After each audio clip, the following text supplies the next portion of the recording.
Hi, hello, and welcome into a special Monday edition of FFPC Insider Access live here on the FFPC socials. My name is Eric Balkman, your host for the evening. You can connect with me on the X at Eric Balkman. That's EricBalkman, just like how it says right down here on the screen. Of course, you know me from the RotoViz High Stakes Lowdown, the High Stakes Fantasy Football Hour, the Fantasy Football Players Championship, and HSFF Hour Extra Reps. I'll bring in my co-host for this evening on April 20th here shortly. Before we get to that, it is draft week, ladies and gentlemen. I want to remind everybody that we did just launch today for the first time in 2026, FFPC Dynasty Empire Startups. The Empire Leagues, as you know, are very exciting, something that we introduced back in 2024, where half the kitty is set aside every single year. And then once a team, the same team, wins the league in back-to-back years, they win the entire Empire pot that has been building up, as well as that year entry, that year's prizes. And then the league disbands, and you can find a new Empire League to join. So we added new startups, Empire startups this year, just today, this morning for that. We do have about 150 orphans still left to go. So if you want to pick up an orphan at super cheap prices, the 500 through 1250 dynasty prices for orphans have never been lower than what we've offered right now. So get in on that if you want a good deal. Don't forget that the Never Too Early Superflex Best Ball Tournament is now sold out. We sold that out earlier today. But you can still get in the Never Too Early action with the Never Too Early Best Ball Tournament. 29 teams are left right now. We basically have 4 open drafts. One that is drafting tomorrow afternoon, 2 that are drafting Wednesday, and then 1 is sort of like a draft day draft starting at 4:30 p.m. Eastern on Thursday. That's it. And then that tournament is sold out. So get in while the getting's good on that. $40,000 grand prize with a $125 entry. And we got both gorillas going off right now. The big gorilla, $1 million grand prize, $350 entry. The Savin Bananas and Early Rampage tournament going on right now as well. And then the baby gorilla, if you have always wanted to play high stakes fantasy football, but the barrier to entry was too high, this is only $125. And you could still be eligible for a $100,000 grand prize. Sign up today, myffpc.com, myffpc.com. Want to bring in tonight's guest co-host, ladies and gentlemen. He's been on this show before.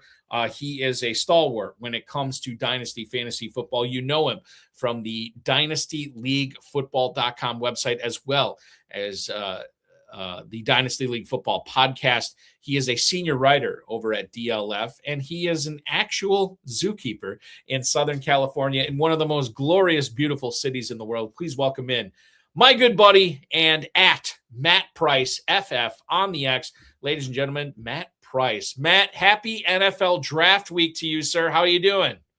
Doing great, man. Really excited for it. A couple of writers and I get together every year for the draft. This will be our 7th year doing it, I think. So get together, watch the draft, gamble on as much things as we can gamble on, just a complete, nice getaway from real life, a little escape there for next week. So, yeah, really looking forward to it and excited to be here, Eric. Thanks for having me on. Absolutely. Always a pleasure. Anytime we can welcome you on. When you say you get together, is this a rotating location, or do you guys always congregate in the same spot? How does this work? Yeah, for a while, we were just picking a different city every year. This is the first time we're going back to a repeat city. We're going to Kansas City. This year, we have one person that lives there in that area, and then it's kind of central for all the other guys. I have to get on a plane. I'm the only one, but that's all right. They get to drive. We don't have to pay for a rental car, all that kind of stuff. So, yeah, we'll probably go to new cities again.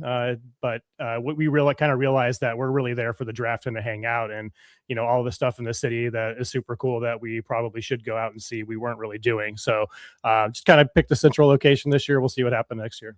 Yeah, that's going to be a lot of fun. Do you guys ever go to the actual city where the draft is, or has it never ended up that way? We actually avoid that city. Okay. we're not none of us are like big crowd kind of people. Right. I think it would be fun maybe to go one year, but yeah, not generally we try to avoid that area just to stay away from all of the craziness and prefer to watch it on TV. So Matt, when I want to lead off the show by giving you an opportunity to talk about everything you're working on for DLF and everything you do for DLF. But when you guys get together in whatever city you're getting together and to watch the draft, do you and Ryan and Dan, do you throw together a podcast throughout the weekend, like the draft weekend, or how are you sort of like staggering your DLF podcast releases? Yeah, we used to do that the first few years, but the last few we've decided we just want to enjoy the weekend, Right. Weekend together. Absorb everything, marinate on what we've seen, and then we usually end up leaving on Sunday morning, and by Sunday night we're working on the podcast for that week. So I would expect that to be out Sunday night. And when we did a rookie report every week leading up to this. We covered like 48 rookies, something like that this season. So we start pretty much right after the Super Bowl with the rookie talk and prospecting, and go all the way up to the most recent show, which was just yesterday, in fact. I hear the term Christmas thrown out a lot when it comes to me. Do you as a Dynasty League Football OG, do you view this? Is that an appropriate moniker? Is this Christmas time for you, Matt? Yeah, I think we get a few of those in the Dynasty community. We get the draft day, we get the kickoff of week 1 of the season, of course, and then I think maybe the final week of the fantasy season is also a little bit of a Christmas morning, because we get a little bit of a break before we get into the rookie talk for the next season, right? So we've got a few of them, but the draft is definitely one of them. It's just so amazing to be able to find a group of people, a community that is as sick about this stuff as I am. Like, there's not a lot of people in my real life. In fact, I probably think there's one maybe that would want to sit down all day and watch a man stand up at a podium and read names off, right? But when you find those people that are just as into it as you, it lets you really kind of express yourself and get all of the crazy things, all of the thoughts, all of the stuff that's going on in the league out of your head at once. And it's just really nice to be able to come together and talk to people that are just as crazy about it as you are. What's funny, Matt, and I promise the viewers we will get into fantasy football. The draft last year was in Green Bay, which is my neck of the woods. It was about a 25-minute drive northeast for me to get up there, and I was up there for every single pick. Sunday, I met my buddy who is actually a high school girls basketball coach in Charlotte, and he is from the area. So we went up there, we watched Sunday, and he's a big talker, finagler, like he sweet talked everybody. All the way up to Matt, I was sitting third row on Saturday. Excuse me. Oh wow! Saturday. It was unbelievable, right? And I had it in my mind that somehow I was going to be able to announce one of the Packers picks before the draft. Like, that's a frame of mind again. But it was so surreal being up there. Like, you've been following the draft for decades, as I have. To be up there, it did feel a little like a semi. It felt like a semi-religious experience, like where you're this close to. It was very, very cool, and I wish everybody attending in person in Pittsburgh enjoy it. I've attended 3 drafts in person now, 2 in Chicago, 1 in Green Bay. If it ever comes back to the Midwest, I'll probably go to it again.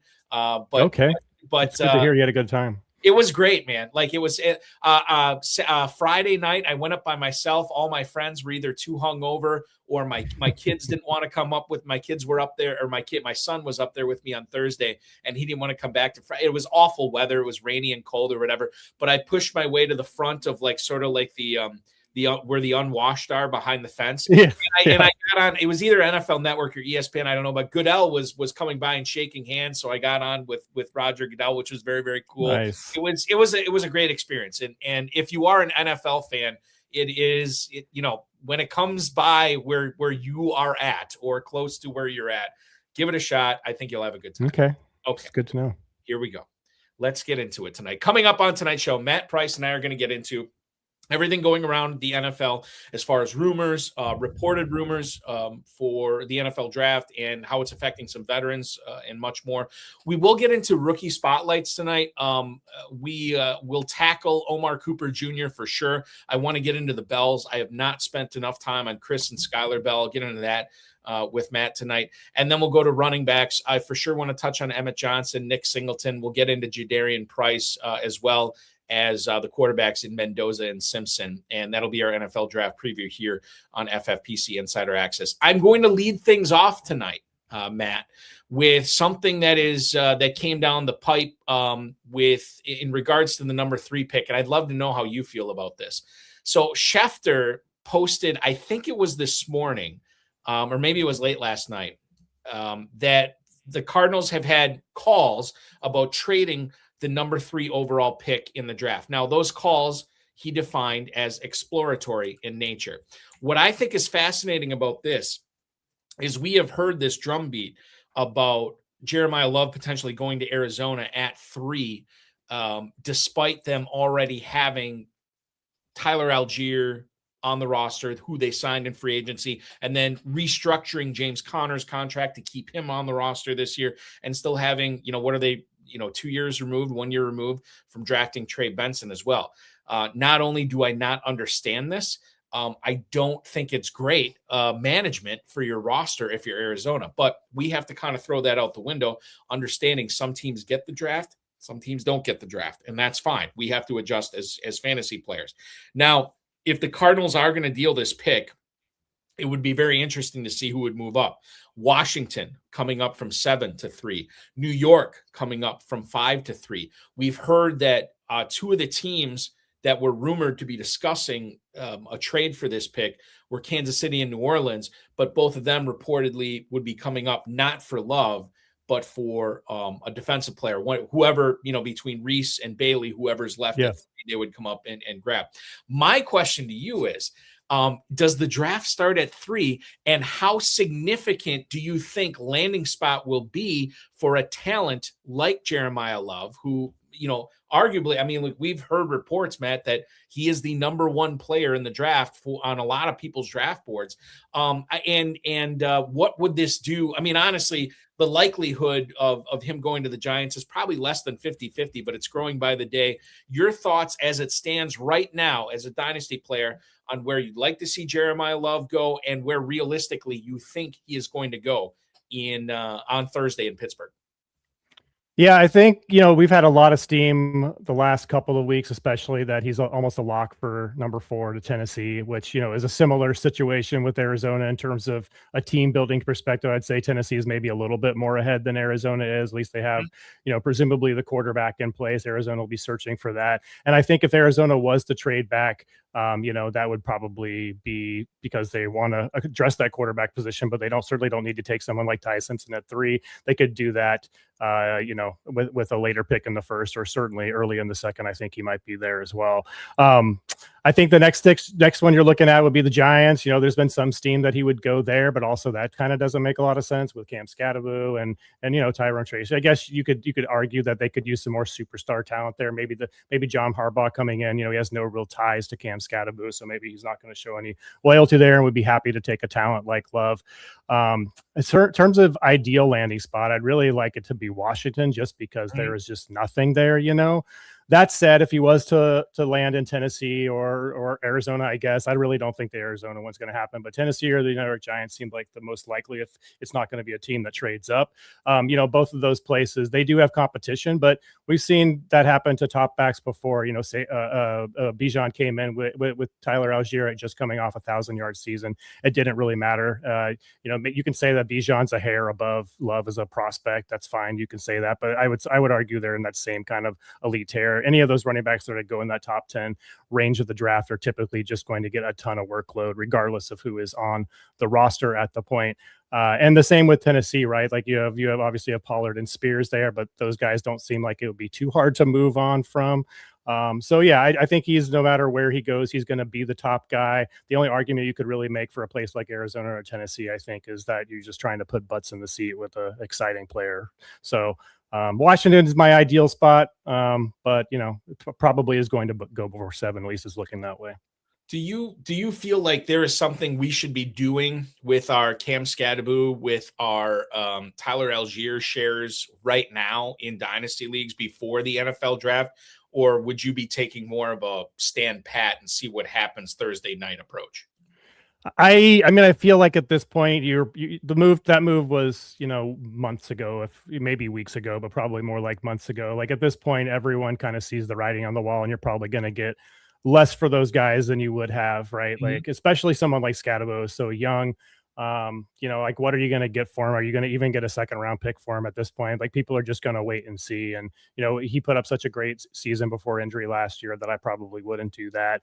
And then in Arizona, I mean, I expected Algier to get a lot more interest on the free agent market than he did. It ended up signing a very low value contract with the Cardinals, who already have James Conner coming back, and Trey Benson into, like you mentioned, right? And Trey Benson's window kind of closed, I think, last year, right? He had that opportunity when Connor went down, but then he got hurt himself. So, yeah, it's just, I just don't think it's really going to affect his workload, no matter where he lands, whether it's in Washington or a place with no talent there, or a place that has a little bit of talent like Tennessee and the Giants. There will be a lot of people puckered in the top 10 dynasty owners, Matt, when we are watching. Obviously, and I'm with you. I think I want him to go to Washington, right? But quite frankly, there's going to be a lot of people rooting against New York. We had Adam Hahn always just checking in right now that Jerry Jones is going to trade up with the 2 first-round picks that the Cowboys have this year to go up and get Jeremiyah Love right after they sign Javonte Williams, which would certainly raise the blood pressure of a lot of dynasty owners out there. I think that is going to be the most fun thing to watch in the first round. As far as running backs go, we'll get to the wide receivers in a second. Before we move off Arizona, I do want to bring this up here. Ian Rappaport reported that Jacoby Brissett is not attending phase 1 of the offseason program. He's asking for an extension that pays him as a starter. Brissett has 1 year left on his deal. He's set to earn just over $9 million in 2026, but only $1.5 million, Matt, is going to be guaranteed. Yeah. Last season, as a refresher, 3,300 yards, 23 touchdowns, 8 picks, and he's expected to start the year as the starting quarterback as Arizona. Monty Ossenfort, who is the GM in Arizona, said that the team is not really naming anybody as their starting quarterback this offseason. Certainly, I don't think you'd find anybody that would say Brissett is the long-term answer here. But he would be a great bridge quarterback. It's sort of like what he's done over the course of his career. The Cardinals did sign Gardner Minshew. And, Matt, I didn't look this up, but I know I read somewhere that Minshew is actually making more money this year than Jacoby Brissett, which maybe is part of the reason why Brissett's holding out here.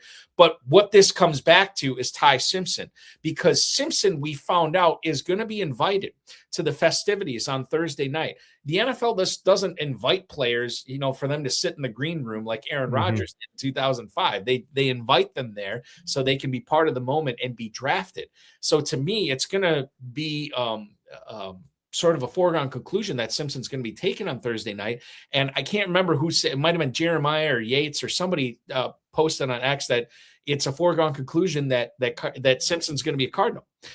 So what do you, this is more of a best ball question than the dynasty question, but you can answer it in a dynasty format. Brissett versus Minshew versus Simpson. Do we need to start handling Simpson as if he's going to be a Cardinal? And then at what point do you think Simpson, if he is drafted by Arizona, at what point does he take over this season as the starter? Because that's going to affect a lot of people on how they're handling these guys in best ball drafts, not only in best ball drafts, but in dynasty leagues as well, as the Arizona quarterback room is very nebulous right now, Matt. Yeah, if he does end up there, then I don't imagine he would have to wait more than like half a season. I kind of think it's going to be the same for Mendoza. I'd be surprised if they don't start at least half of the season, right? But Jacoby Brissett is not he's not a nobody. Like he ignited the Cardinals offense last year. Didn't result in many wins, but the offense came alive under him last season. He's currently he'll be not guaranteed money, but the total contract is about $6.25 million. Minshew's is $5.75 million. And, that's way less than other starting quarterbacks. In fact, Davis Mills is making more than him. Marcus Mariota is making more than him. Anthony Richards is making more than him. So he should go out there and, look for my guess is he'd be looking for like a $15 to $20 million contract, right? Something in that range seems fair. That would put him up in the 20s kind of range. Justin Fields is making $20 million this year. That's a different situation, of course, based on his last contract. But yeah, I think Arizona, they're most likely is they're going to trade back. I think they are going to target him, but another option I think that's out there is Tampa Bay. You got to think that they're looking for their next quarterback, unless they're going to pay Baker. I think he has 1 year left on his deal, so they're going to be a team that's looking to do that.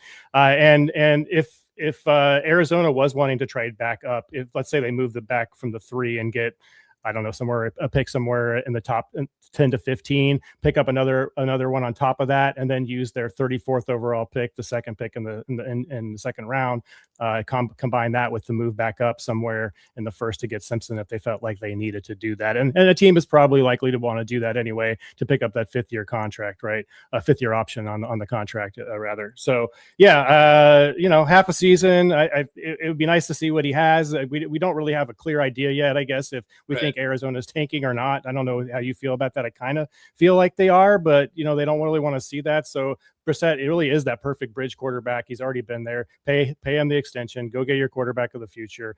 And if you're competitive halfway through the season with Brissett, stick with it. And if not, bring in the rookie and see what you got, so you know what you have going into 2027.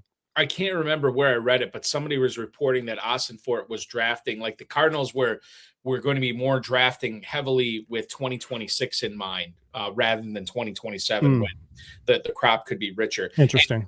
To me, that suggests that this is Austin Fort is kind of like drafting for his job, right? They just hired a new head coach. LaFleur is going to be safe for at least this year, probably next year as well.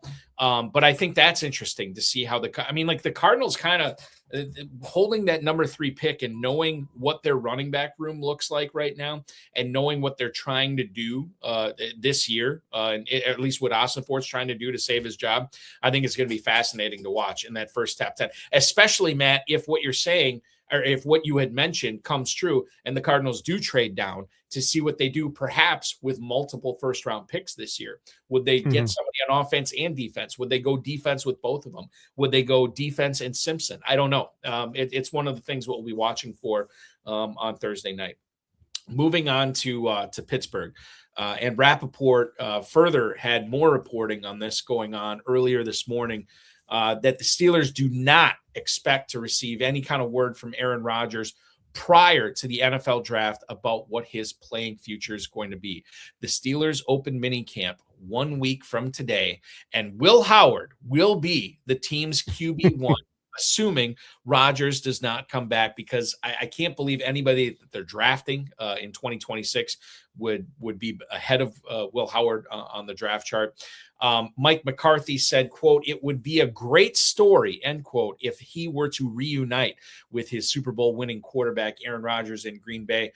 They were together in Green Bay for 13 years before McCarthy was fired. Rodgers will be 42 at the start of the season. He threw for 3,324 touchdowns and 7 picks last year.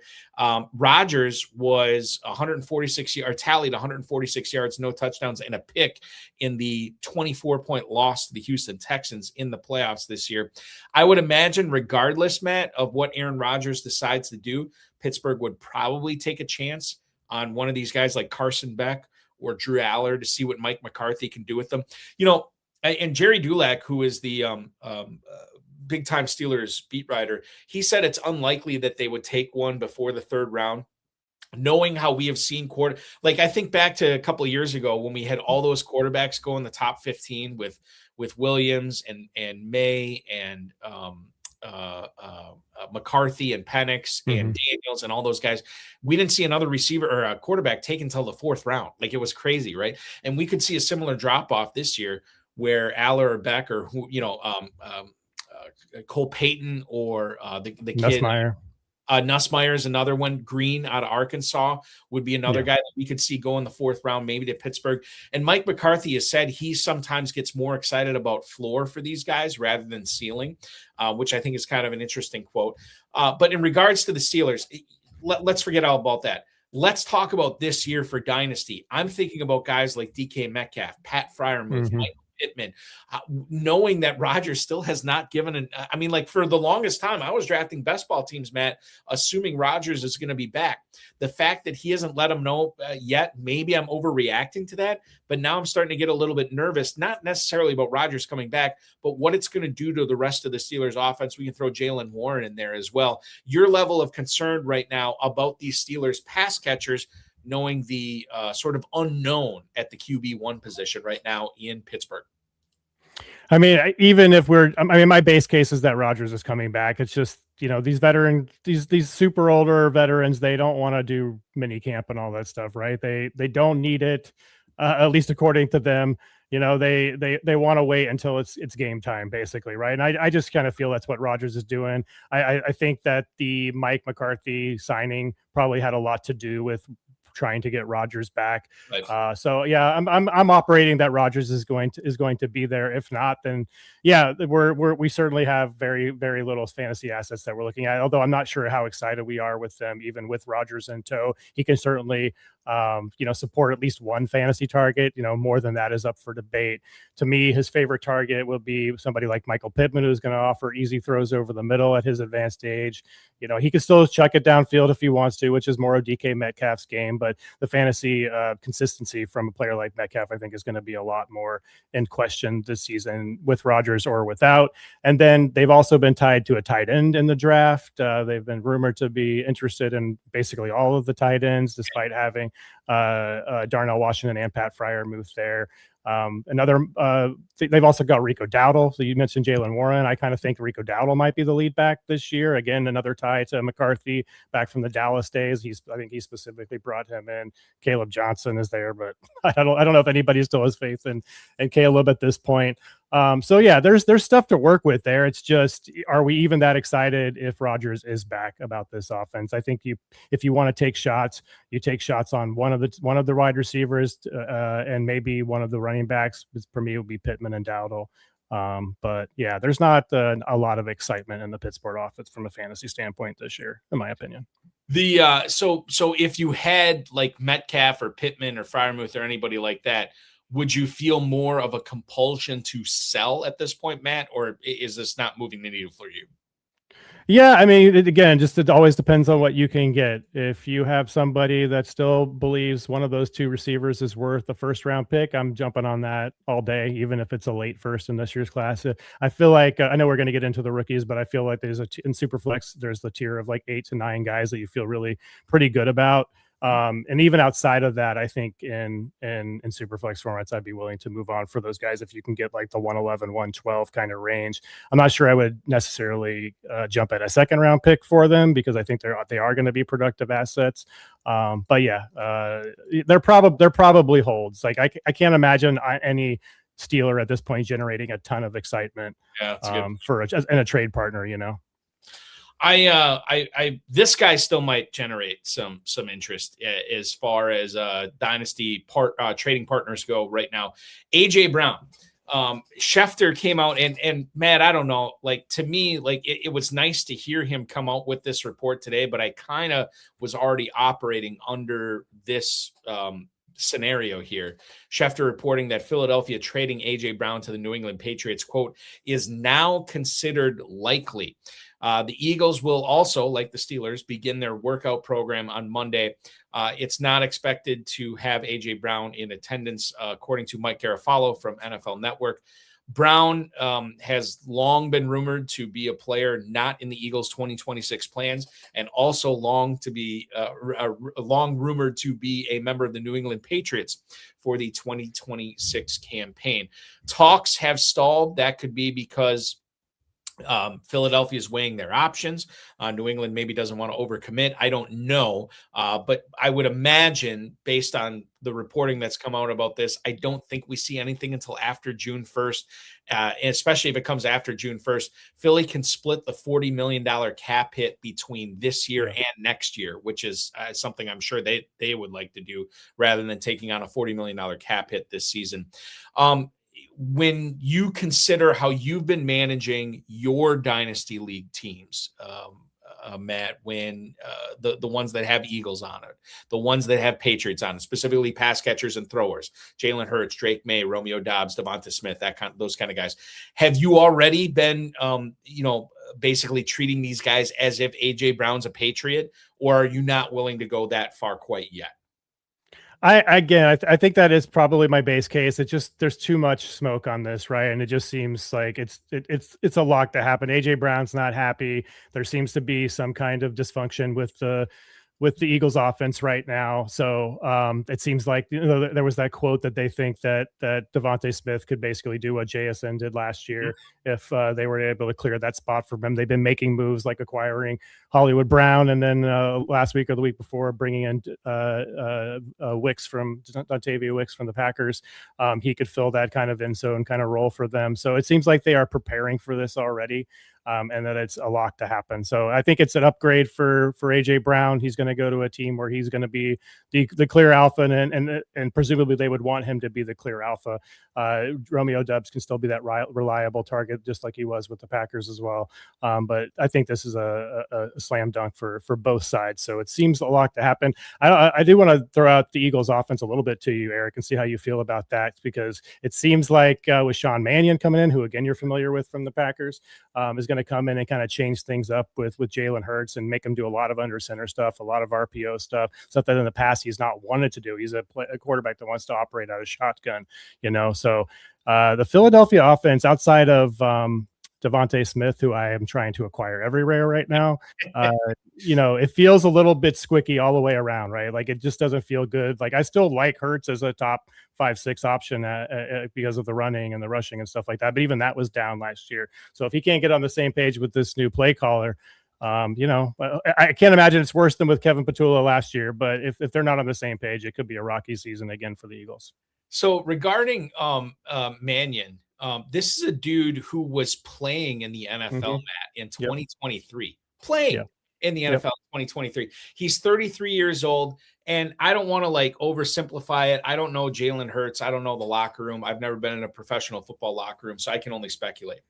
But to me, it is interesting to think about a dude coaching another dude and calling plays who was in the league 3 years ago, who has had NFL experience, who's worked under some pretty talented coaches and play callers, right? And I wonder, and I don't want to overrate the impact of Mannion to Philadelphia, but I feel like this is something that could not only be impactful for us as fantasy players, but that Eagles locker room, specifically Jalen Hurts as well. Time will tell on that, but I know that a lot of people who have had Sean Mannion as part of their coaching staff have raved about it and talked about now maybe this is a year too early, or maybe he's not quite ready, but I don't know, with all these other younger offensive coordinators having a lot of success early on, I feel like this is really good for Philadelphia. And we also have to consider just natural regression, right? That the Eagles offense was so bad last year and so inefficient last year.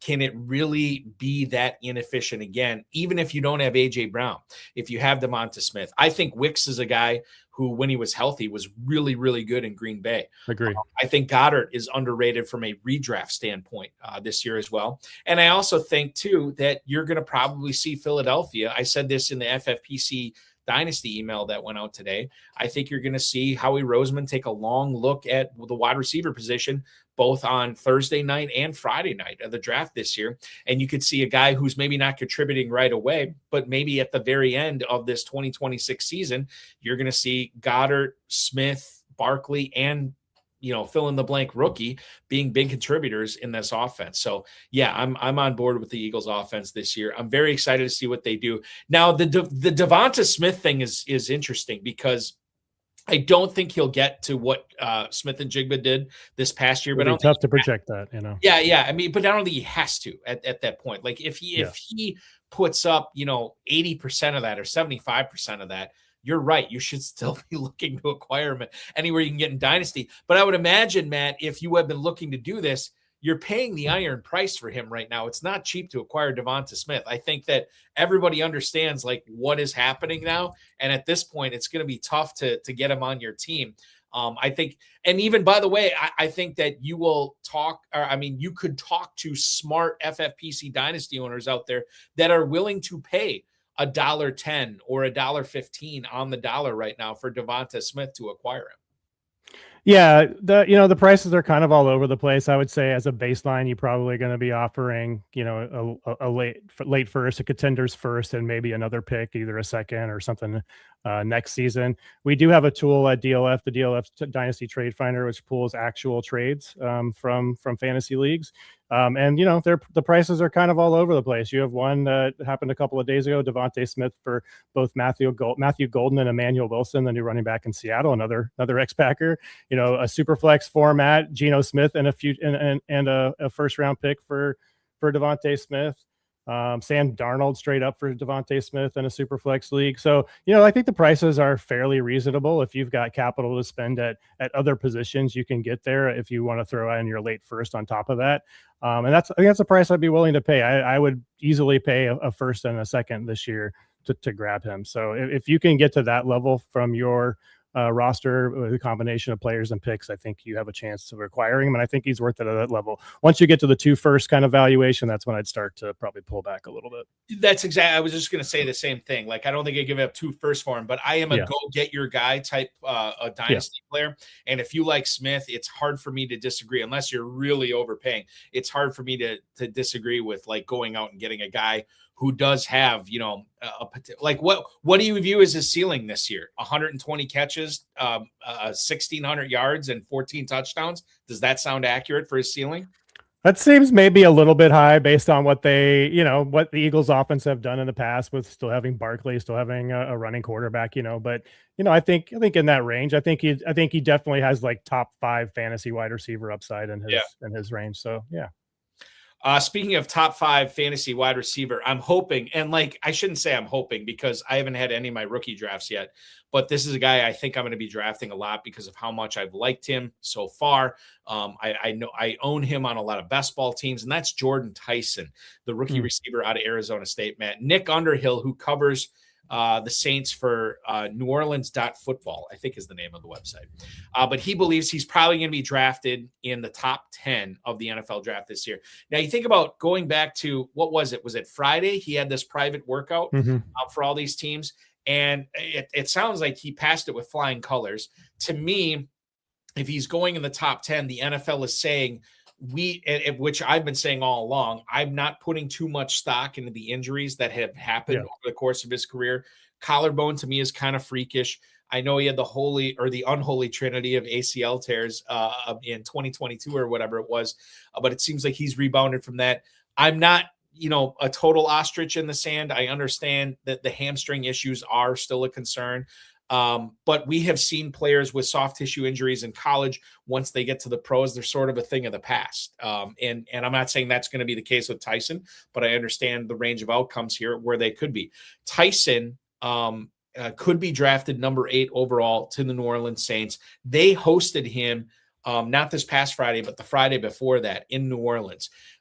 Tyson was described by Underhill as, quote, by far the most talented wide receiver in this whole entire class, and that he would be, quote unquote, enticing for New Orleans to draft him in the first round.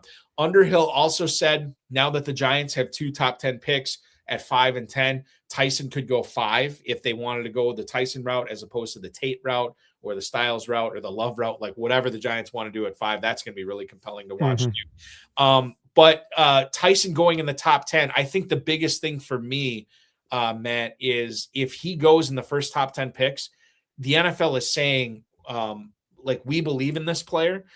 We are not condemning him to a career of injuries if he gets top 10 draft capital. Very excited to see what happens with him at the next level. But you weigh in, man. I don't know. Maybe you have a completely different opinion on Jordan Tyson as an NFL player. How does he rank with you as far as the rest of the receivers, specifically in this class?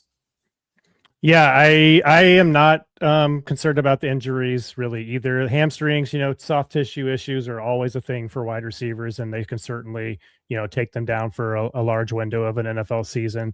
But after that workout, actually prior to that workout, I would say, he was falling a bit. He was, started to be projected in the 20s, and then, he went out and showed he's fine. He didn't run the 40 or any of the, like the testing things that you want to see, but he went out and ran 20, 25 routes, whatever it was, and showed his cutting ability and all the stuff that made him an exciting player.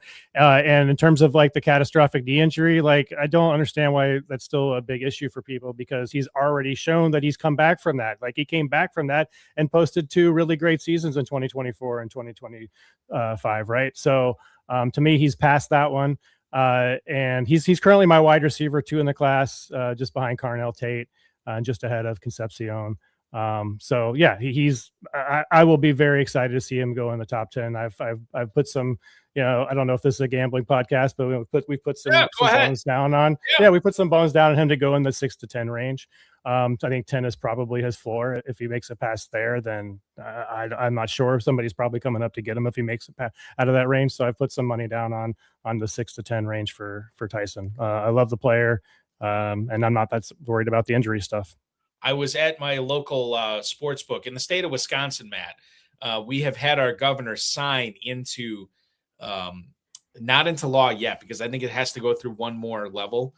But basically, you have to be at a physical sports book in order to place wagers. So I was up at one in Green Bay this past week, and I placed a couple of wagers. I went aggressive on this, that Jordan Tyson would be the first wide receiver taken in the NFL draft. And nice. Whether that happens or not, I like the odds on it. I got like +3 or 4 or something. I can't remember what it was.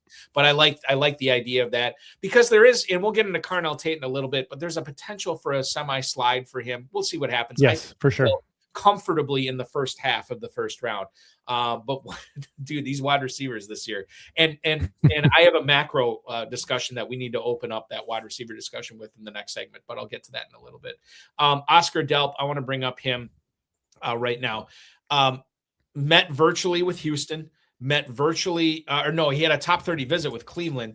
And then he's also had top 30 visits in Tampa, with the Chargers, in Minnesota, New England, and Baltimore. So he's been all over the place. He started for 3 years in Georgia. Basically in 2022 and 2023, he was the other tight end for the Bulldogs next to Brock Bowers. He never really took a significant step forward in the offense. And he has good size. He is an athlete for the tight end position. I'm curious as to what you think he's going to be at the next level.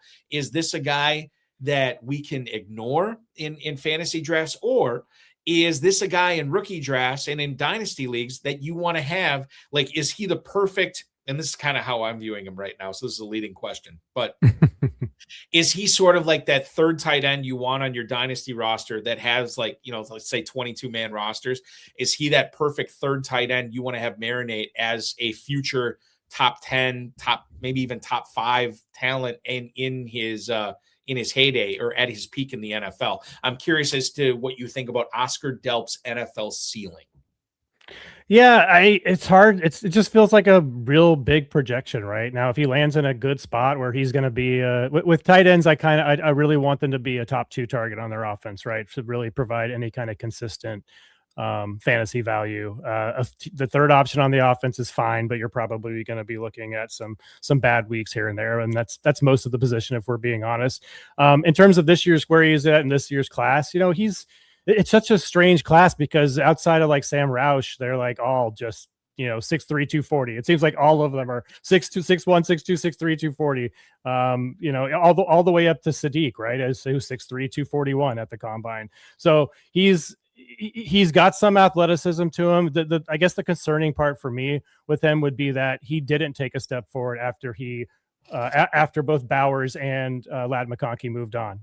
Once those 2 big prospects moved on, you would think that the production jumps up, and it just didn't really do that. Used in line a lot, pretty good blocker, so he will be on the field. I think some of the concern with the light tight ends in terms of weight and size in this class is, will they be on the field enough to both block and be able to leak out for receptions and things like that. With Delp, but he's proven he can do that, so I think it's more likely that someone like him than, I don't know, like a Justin Jolie or people are really into Michael Trigg, who I like quite a bit too. But these are players that are not the accomplished blocker, that an inline player that Oscar Delp is. So yeah, he's right in that mix, I would say. I think for me, it's Sadiq, it's Stowers, and then maybe Claire as the third guy. And then after that, pick your favorite player out of these. Roush is interesting just because of the size. He just presents such a different kind of archetype than the rest of the tight ends in this class. So would be considered at the top of your rookie drafts, or I guess I would say the second, third round of your fourth round of your rookie drafts. How do you, this is a good question, like from a wide scope level, how do you weigh these tight ends that come in that are like Stowers is a perfect example. Insane athlete, great pass catcher. We saw reports, I think it was last week, that some teams want to make him a wide receiver at the next level and not a tight end. How do you weigh some of these guys that are so athletic, that are so talented running routes and catching the football, but have very little blocking chops to them? We've heard the no block, no rock, several times over. There's plenty of NFL teams that will not put tight ends on the field, that cannot block. So knowing that, when you come into the NFL draft, is it just a team by team basis? Or when, because like when a player gets drafted, you know how great he can be from a fantasy standpoint, but you also know that his NFL upside is limited because NFL teams will not want to put that player on the field on running plays. And if he's on the field only on passing plays, obviously that kind of neuters the upside a little bit because defenses know what's coming. Matt, how do you weigh that with those specific players? Really talented pass catchers, but not a whole lot of blocking in the run game. Yeah, it's really hard because I these are the type of players that I fall for. Like I was all in Pitts and kind of still am. Still have him on a bunch of teams. Paid way too much for him on many of those, right? But we've seen this with Kyle Pitts until the end of last season. We've seen this with Dalton Kincaid, who is a player that we know could be more productive from a fantasy standpoint, but can't get on the field for more than 60% of the plays, right? So this year I've been really trying to dial it back on my excitement over these smaller tight ends that are going to profile as primarily pass catchers. Now, the caveat to that, I think, is that we saw such an increased usage of 12 and 13 personnel with 2 and 3 tight ends on the field last season, propagated a lot by the McVay tree and some other teams. And I think that is going to be something we see a lot more of in 2026. How it is. The NFL is a copycat league. So we're going to see more of that. That gives me a little bit of hope for these guys because maybe they're not the best blocker at that position, but they're probably a team that drafts them probably will have someone on their team who will play that role for them, allowing them to go out there. It's just, are they going to get above that 65-70% snap threshold where we really need them to be consistent, or at least have a chance to be consistent fantasy options? So it remains to be seen. You kind of have to look at which teams are running a lot of that kind of scheme. The Falcons with Pitts, maybe they're looking for somebody like Roush, so Pitts can go out and do that. Whereas the Steelers, maybe they're looking at one of these more athletic guys because they have somebody like Freiermuth and Darnell Washington that can play that blocking role if they need them to. So yeah, it's going to be a team fit and what that team wants to run, what kind of base kind of offense they want to run. But there's a lot of these like undersized pass catching tight ends in this draft. That's why it's so hard after those top 2 to 3 guys to really put them in any order before we know landing spots in draft capital. I want to touch on Max Clare in a little bit, but before we get to that, Delp's college teammate, Zechariah Branch, in the news, Matt, for the wrong reasons. Arrested for misdemeanor obstruction in Athens this past Saturday. He was in attendance for the Georgia spring game where his brother is still on the Bulldogs. Branch was booked at 1:30 in the morning on Sunday, released at 3:45 on Sunday. From the stuff I've read on the internet, which has got to be true, it sounds like it wasn't like as nefarious as it sounds. And listen, I don't know how you feel about Branch. I'm about to find out. But in all the red flags and the concerns I have with Zechariah Branch, this is not, it pales in comparison with some of the other problems I have with him. Now, he did run a 4.35 40 at the NFL Combine. This is a player that's probably going to get day 2 draft capital in Pittsburgh this Friday.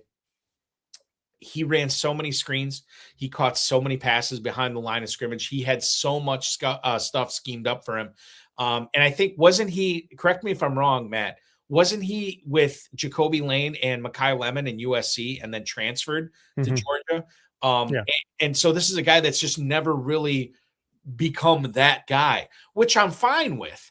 But I'm not fine with taking a guy like that in the second round or even the third round of the NFL draft. I'm pretty much out on Branch, not because I don't think he can't be a six. I heard Scott Barrett talking about this from Fantasy Points. Like he's got an 85% chance of busting and a 15% chance of being Tyreek Hill. Well, there's something to be said about a guy who has a 15% chance of being Tyreek Hill as far as how you handle him in drafts. I'm just kind of out on this guy. I think I'm going to find better ways to spend my draft capital. But I'll pose it to you, Matt. How do you feel about Zachariah Branch? And I'll let you weigh in on this arrest too, and how you think that plays in, or how you think it's going to play in to his draft capital later on this week. Yeah, this just gives me, I think we're of similar minds here. He was somebody I was already kind of out on. He's my wide receiver 16, which is far lower than consistent. I'm not sure where that is lying around, but I would guess it's in the top 10 for him. But you said it all. Just to put some numbers to it, to me, he's a gadget player at the next level. 55% of his targets came behind the line of scrimmage. 76% of his targets came within 10 yards of the line of scrimmage. Nearly 66% of his career receiving yards came either, again, behind the line of scrimmage or under 10 yards, including 39% screen rate. His ADOT ranks it in the lowest 1% among receivers since 2019. So he just wasn't asked to win downfield or even in the intermediate areas of the field. So to me, these speed guys, like they just at the wide receiver position, they often don't work out. And I'm not saying it can't work out. Sure. I would probably not put us 15% chance of him being Tyreek Hill, maybe more like 5% or less, just because it's just such a projection. And again, I'm not saying he can't do it. It's just I didn't see it, and I'm not going to, take him in the first round of rookie drafts, or probably even second round of rookie drafts, to be honest with you, for that kind of profile. So this is just one more thing on top of it, on top of the profile that I didn't like anyway, and another reason for me to stay out. I guess the silver lining for dynasty managers, maybe not so much people. An NFL teams drafting Branch, but maybe this causes him to fall into that point where, we haven't talked about it, but the tiers are just so big once you get that far where I would be willing to consider Branch. So if he does drop into that mid to late third round of dynasty drafts, and you just want to throw a dart throw and see what happens with it, that's the point where I would do it. So maybe this bad news, I guess, kind of pushes him down that board a little bit too, and gives people that do like him a way to acquire him even cheaper. The rank on DynastyLeagueFootball.com right now is 16 among rookie receivers for Zechariah. Okay. So you're spot on there. Right on there, I guess.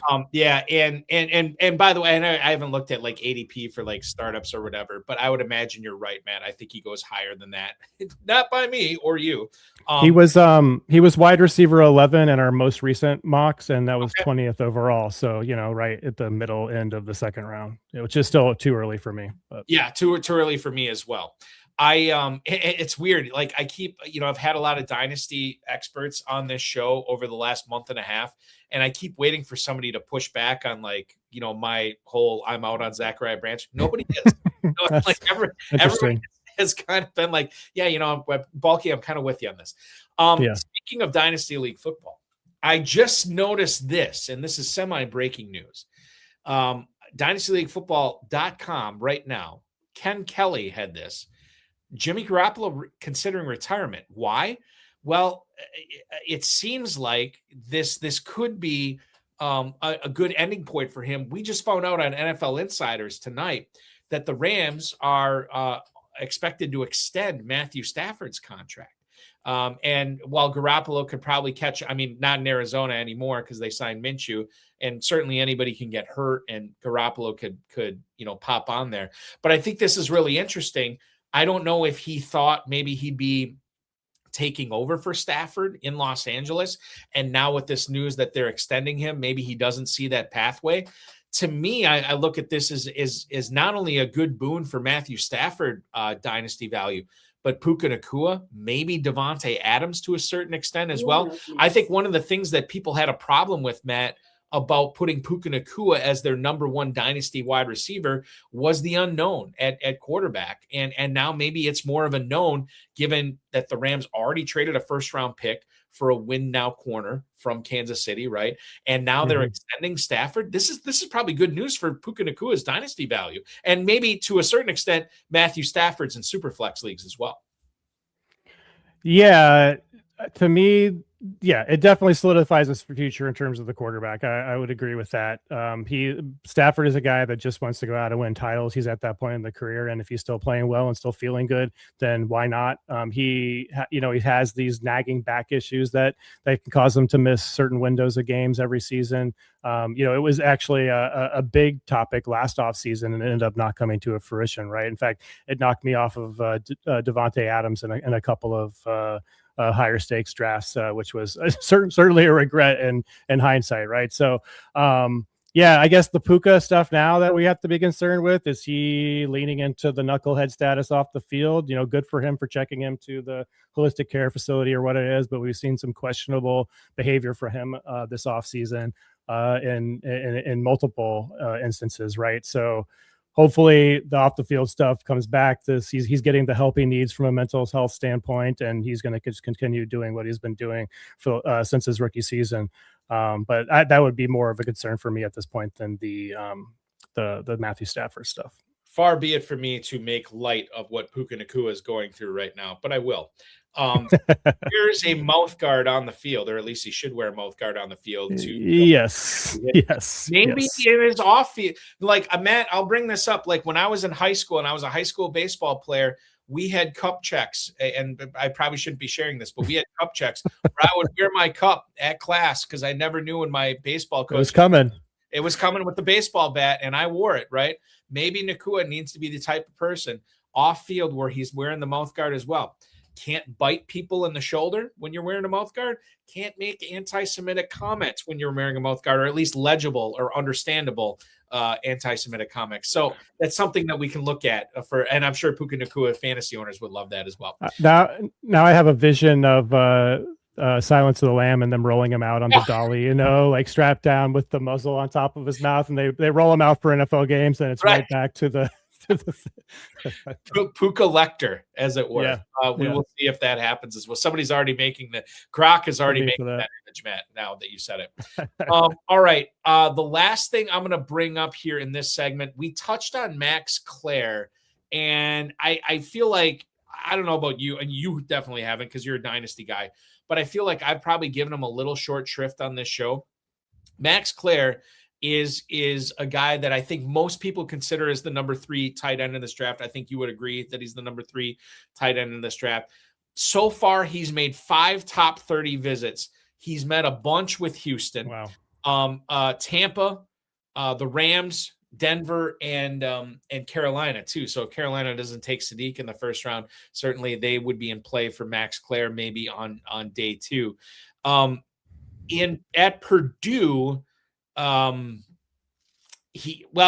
say this, and I think it was Jake Seeley was talking about this the other day, that he bulked up when he transferred from Purdue to Ohio State, and Seeley was kind of saying like he was wondering if that kind of sapped his agility, his athleticism a little bit, and maybe made marginal improvements as a blocker. 71.6 PFF run blocking grade with the Buckeyes last season, which was better than what he got at Purdue in 2024, but his receiving numbers at Purdue were awesome. Now, he also at Ohio State had to contend with Carnell Tate and this guy named Jeremiah Smith, who I know nobody's heard about, but wait a year, we'll hear about him. But I think Clare is really interesting because, and we talked about, and I know you were just talking about this on a recent podcast.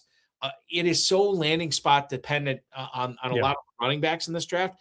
And you mentioned it early at the top of the show. After Clare, it kind of depends. It's landing spot dependent on a lot of these other tight ends. But with Clare, it's interesting because if he gets drafted by a team that wants to use him as more of a pass catcher rather than sort of like an every down grunt that occasionally catches passes, that wants to get him back to that pass catcher that he was at Purdue, I'm very, very interested. And the fact that there's so many teams interested in him, I think there's something there as well. I think Clare, especially in tight end premium leagues, Clare might be a little bit underrated right now since everybody's talking about Sadiq and Stowers and how athletic those guys are. Clare's a guy we can't be sleeping on, right? Yeah, I think there is kind of a sizable gap between Sadiq Stour's level and then to Claire, but he could absolutely end up being the best of the bunch. He seems like a very high floor pick, a very technically sound player. He leads this class in playing out wide at 13.4% out wide rate per PFF, which is the highest amongst this class. So I don't think you can take the dip in production from Purdue to Ohio State as a negative for him, again, because of the competition you measure. He was not the guy anymore. He went there presumably to go win a national title, get on a bigger stage and see what he could do. And, he performed admirably under those conditions. I was talking about for fantasy. I want a top 2 option on the offense. He was not a top 2 option in this offense. He was the 3rd option and at times the 4th option. So I completely agree with you. A very high floor option, anywhere from I guess maybe you might have to spring a little higher in tight end premium leagues, but somewhere in the middle 2nd round, I think you're starting to look at Claire after the 2nd and 3rd tier of wide receivers are kind of wrapping up. And the running backs are a whole nother story. But once you get into that middle of 2nd round, Claire is certainly an option worth considering. Do you feel confident in saying he gets day 2 draft capital right now? Yeah, I do. Absolutely. Yeah. Listen, we have so many more. Like I know people are screaming in their screens right now. I've had this Dynasty guy on, and we've talked about AJ Brown, and we've talked about Aaron Rodgers of all people, and Jacoby Brissett, which is even worse. I promise you, we're going to get into the meat of the conversation here in the 2nd hour with one Matt Price, the zookeeper from Dynasty League Football, co-host of the Dynasty League Football podcast, contributor to Dynasty League Football at Matt Price FF. Coming up in the next segment, let's tackle some of these wide receivers and tight ends we have not talked about. Carnell Tate, Casey Concepcion. Let's get into Chris Brazzell and the Bells too. We have to. I've had Chris Bell and Skylar Bell on my list to talk about with hosts for like the last couple of months, and we've just never done it. So Matt, we are making this a point that we're talking Chris Bell and Skylar Bell tonight for sure with you. We're going to step out, take a quick break. We roll on right after this on FFPC Insider Access. I'm Eric Balkman. He's Matt Price. Don't go anywhere.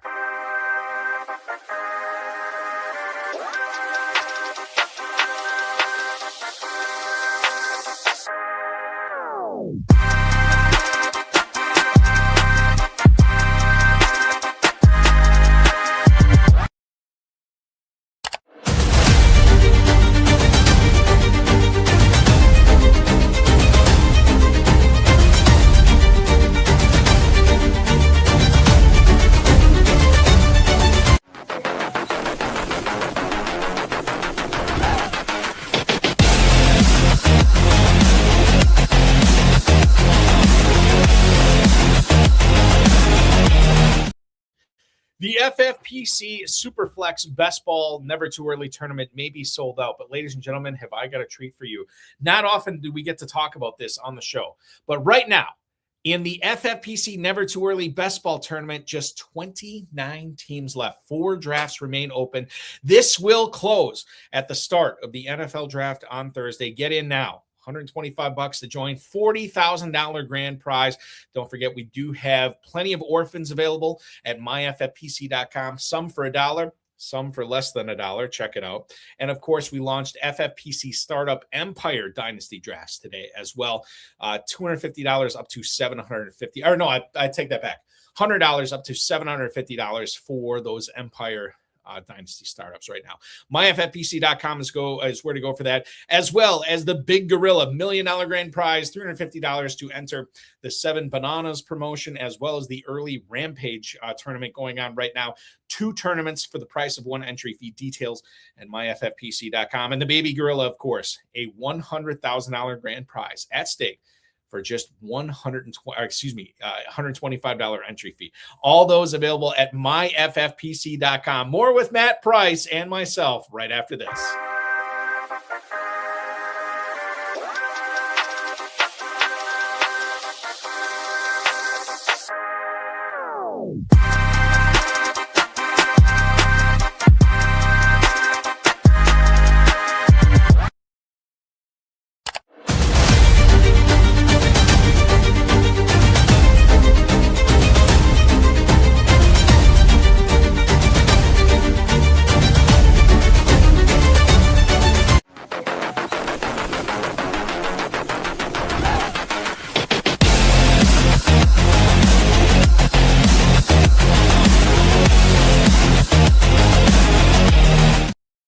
Hour number 2 of FFPC Insider Access rolls on a special Monday edition of the show tonight. Pleased to be welcoming in Mr. Matt Price at Matt Price FF from Dynasty League Football, the co-host of the Dynasty League Football podcast, contributor to DLF, and contributor to the world famous San Diego Zoo. I always give you short shrift on this, Matt, but thank you for everything you do there. That's got to be quite the rewarding career that you have going on in beautiful Southern California.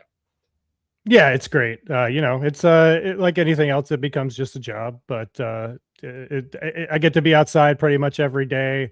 Yeah, I can't complain, man. You feel good about the work you're doing. So, yeah, I can't complain at all. I'm just about to enter my 26th year as a zookeeper, which seems insane. But yeah, hopefully a few more years before I can maybe move on to something else or enter some early retirement years. But for right now, it's the job, and there are certainly worse things I could be doing. I'll say that. And I'm not trying to be hyperbolic. I mean, the San Diego Zoo, that's got to be the top zoo in the country and one of the most famous ones in the world, right? Yeah, it's it has the nickname the world famous for a reason. There are not a lot of cities that people come to visit just for a zoo, and San Diego is certainly one of that. Not that we don't have a million other things that are awesome to visit for, but people do come specifically for that. It's one of the biggest, in my opinion. It's one of the best. So yeah, it's again, you could always do worse, right? Yeah. Ron Burgundy set the stage in the 70s, letting us know how classy Diego is, and you continue the tradition. Speaking of continuing the tradition, I want to go to right away in the second hour here. We'll go to Mr. Bakes, a longtime viewer of the program, with a question here. We have not talked Dolphins a whole lot tonight, but let's talk Miami here for a second, Matt. Who do you think, Mr. Bakes-a-lot writes, who do you think about the Dolphins will be taking in this year's draft? 7 picks in the top 100, including 2 in the top 30, 1 at 11, 1 at 30. You know, I've been saying this for basically since they traded Jalen Waddle, and everybody was like, oh my God, this is Malik Willis is left with a dumpster fire here in Miami. And I said, let's just wait until after the NFL draft, because Miami could draft not only 1, but maybe 2 pass catchers. And then once the compensatory formula kind of dissolves itself after the NFL draft, maybe Jawan Jennings finds his way to Miami. Maybe Stephon Diggs finds his way to Miami. Keenan Allen would be another guy. This wide receiver room for the Dolphins could look radically different in the weeks coming after the NFL draft. I want to get your thoughts specifically on rookies here. Matt, do you have any inkling of what you think the Dolphins, with new GM John Eric Sullivan and new head coach Jeff Hafley, will be doing with the skill position players in the draft? I mean, they need literally everything, right? Like I really hope for Malik Willis' sake that he knew that they were going to tear it down like this. At least as of right now, they're still saying they're holding on to Devon Achane, but I mean, from a rebuilding standpoint, it doesn't make a lot of sense to do that. So I wouldn't be surprised if they still move on for him. I know there was some talk of them, trying to work out a long-term extension. But we'll see on that. But yeah, they have to draft multiple pass catchers. They have to draft offensive linemen to protect their new quarterback. They have holes on defense. Like, it's just like I don't know where they're going to go at 11. If they want a top end pass catcher, that's going to have to be that at 11. Whether it's Lemon to come in and play like a reliable role for them. Like, I think the dream would be able to that Carnell Tate does fall to them. He to me profiles as a really the next kind of alpha wide receiver in the NFL. And the Dolphins certainly need a more traditional X because right now we're working with Tutu Atwell and, Malik Washington, struggling the other Tolbert and Malik Washington, right? Like, I don't know, man. Like if right now, as the team stands right now, it seems like they're going to run the ball 600 times this season, right? A quarter of those from their quarterback. So, and he's going to have to with the offensive line situation till they address that. So, yeah, I would expect 1, if not 2 pass catchers within the day 1 or day 2 of the draft, maybe both in the first round. I don't really have a handle on that. So sorry, I don't have a good answer, but yeah, they need everything. Every pick is a good pick for the Dolphins because I get they need upgrades everywhere. And I would hope they would help out their quarterback with some of those top picks. I get the Waddle trade to a certain extent, Matt, where by the time this team is like loaded for bear and being a Super Bowl contender, Waddle's going to be in his 30s, right? Achane, granted, running backs already have a shorter shelf life than wide receivers in the NFL. Achane turns 25 this year, and he's 5'9", 190 or whatever. He's not a big back at all. And I wonder at the time the Dolphins are successful or purported to be successful. I mean, he's me 26, 27. Maybe that's still good enough, and maybe Achane holds up long enough for that. But I still go back to what Jeff Hafley was saying when he got hired, and John Eric Sullivan said the same thing. When they have to go up in November and December and January and play teams like Buffalo and the Jets, whatever, but the Patriots, like those are all cold weather situations when they have to play them later on in the season. And Hafley and Eric Sullivan, or John Eric Sullivan, both said, sometimes fast gets small, but big, sometimes butchering it. Sometimes fast gets slow, but big never gets little, right? And to me, that was like a signal like, hey, maybe I should be offering up 3rd-round picks for Ollie Gordon right now. And he could be a bigger contributor to this offense than Devon Achane. Totally. Not that I was going to sell low on Achane because I don't own him in a lot of spots, but in the spots I did, I was never really looking to sell him. But I am considering this Dolphins offense, we talk about how they need pass catchers and tight ends that can catch passes as well. Like it could look radically different as far as like the philosophy of the team that the type of personnel that are on this offense going into the 2026 season than it does right now. Mike McDaniel spent several years building this team for speed. And now it's like strength, power, like that's what they're going for in Miami. So I don't know. Like maybe I wouldn't say I'm out on Achane because I know how good he was the last couple of years. But I do know the efficiency that went into that as well. And for him to have a down 2026 season, the year he is being a, slam dunk number 1 or at least 1-2 turn pick in redraft leagues, I don't know. Like I could easily see him having a downturn, and maybe this is the time to get out on Achane. I haven't been actively looking for that, but I at least recognize it as a potential outcome here. Yeah, Achane was one of my favorite players coming out, primarily because he just landed in the prime situation with McDaniel, right? It was exactly the back he's looking for. And honestly, that's one of the reasons why I'm excited about a player like Keaton Mitchell with the Chargers this year. Yeah. But back to Achane, I just worry about him from a number of reasons. I think there's more red flags than there are positive things going his way. Just talking about the overall condition of that offense, but with Malik Willis in there, we know we have a long history, lots and lots of data points of rushing quarterbacks electing to take off and run rather than dump it off to their running back. He's going to have to again be like one of the most efficient players in the league, I think, to really pay off on his current price tag.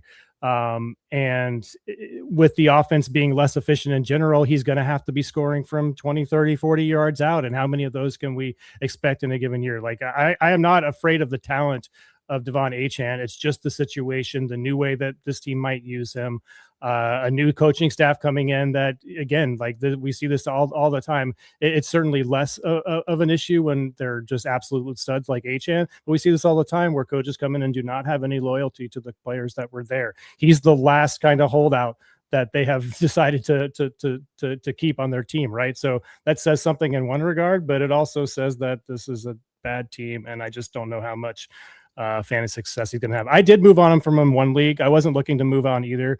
I think I probably sold a little bit low. I think it was actually in the FFPC league. I think I got the 107 and the 201, which it's on a rebuilding team. So, okay. It's probably borderline. I would say that's like right in the like fair value, maybe a little bit under fair value, but I was really trying to move off from that to be able to add some more picks to kind of maneuver around in the draft better. But yeah, like I think you would really like to get 2 first, but you're probably not going to get that from him if you're looking to move on from him. So you either suck it up and hope he has another incredible season despite a bad situation. And if that doesn't happen, you're probably looking at even less of a return next season unless they decide not to extend him, One of the other things to consider, and I just thought of this, I looked it up. Achane had 78 catches in 2024. He had 67 catches last year. How much, Matt, does that go down with Malik Willis, who is so successful with his legs? And we have seen running quarterbacks, SU dumping it off to running backs and just taking off and doing it on their own rather than risk the pass. I wonder how much it was 87 targets in 2024, 85 targets in 2025. So you're talking about an average of 86 targets over the last 2 years. I wonder how big of a hit that takes as well for HM this year with Willis under center. Yeah, that's the primary thing that I'm worried about. He is a back that can catch 60, 70, 80 balls a year. And even if that goes down to 50, that's still a lot of receptions. Huge. But it takes a lot off of his value. Like, it takes him probably from like a top 3 to 5 production year down into the bottom end of the running back one tiers, which, the closer you get to that running back 12, 13, 14, you get into that, how replaceable is this position within my lineup? And what is the cost benefit of me moving on from him, even if it's a little bit less than I think he's worth. So yeah, the pass catching is by far the biggest part of concern of it. He's getting squeezed on both sides, right? So if the Miami offense is not good enough to score a lot of touchdowns, and they're going to run the ball a lot more instead of dumping it off to Achane, he's not getting the high value touches from the receiving game, and he's not getting the high value touches from the goal line standpoint, especially like you mentioned, if they decide to start using their bigger backs like Ollie Gordon more, and then he gets squeezed from a player in addition to the poor offense. So it doesn't feel good. I'm happy to get out for anything in that 1.5 first kind of range for him. Flip side of it too is we're totally destroying Achane right here. But I still love him. It's just the situation, Yeah, like, as a talent, he's unbelievable. And there could be, Matt, if maybe the Dolphins get Tyson or Lemon, maybe they add somebody like Bryce Lance, and then maybe they add a veteran, security blanket like Jennings or Allen or even Diggs, and all of a sudden, hey, this Dolphins offense that we thought was going to be historically bad isn't all that bad. And Achane could still, be very, very good, not only for 2026, but in future years as well. Something to be following, which we will be on this show going forward. Okay. Let's get into some rookie spotlights. I want to take a wide scope look at this. Matt, one of the things I was thinking to myself over the last few weeks, and I haven't got into it as much as I'd like to, and I'm going to ask you several questions here. It's going to frame how our discussion is going to go. Number one, how do you view this wide receiver class specifically compared to not only just last year's, but in several previous years? How do you view this wide receiver class?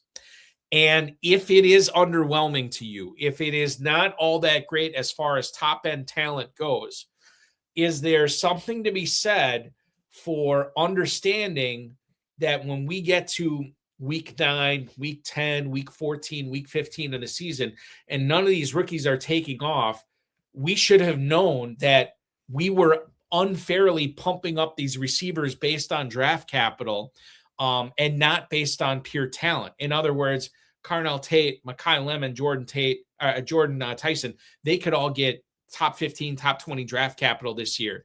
But maybe that is not traditional. That's not going.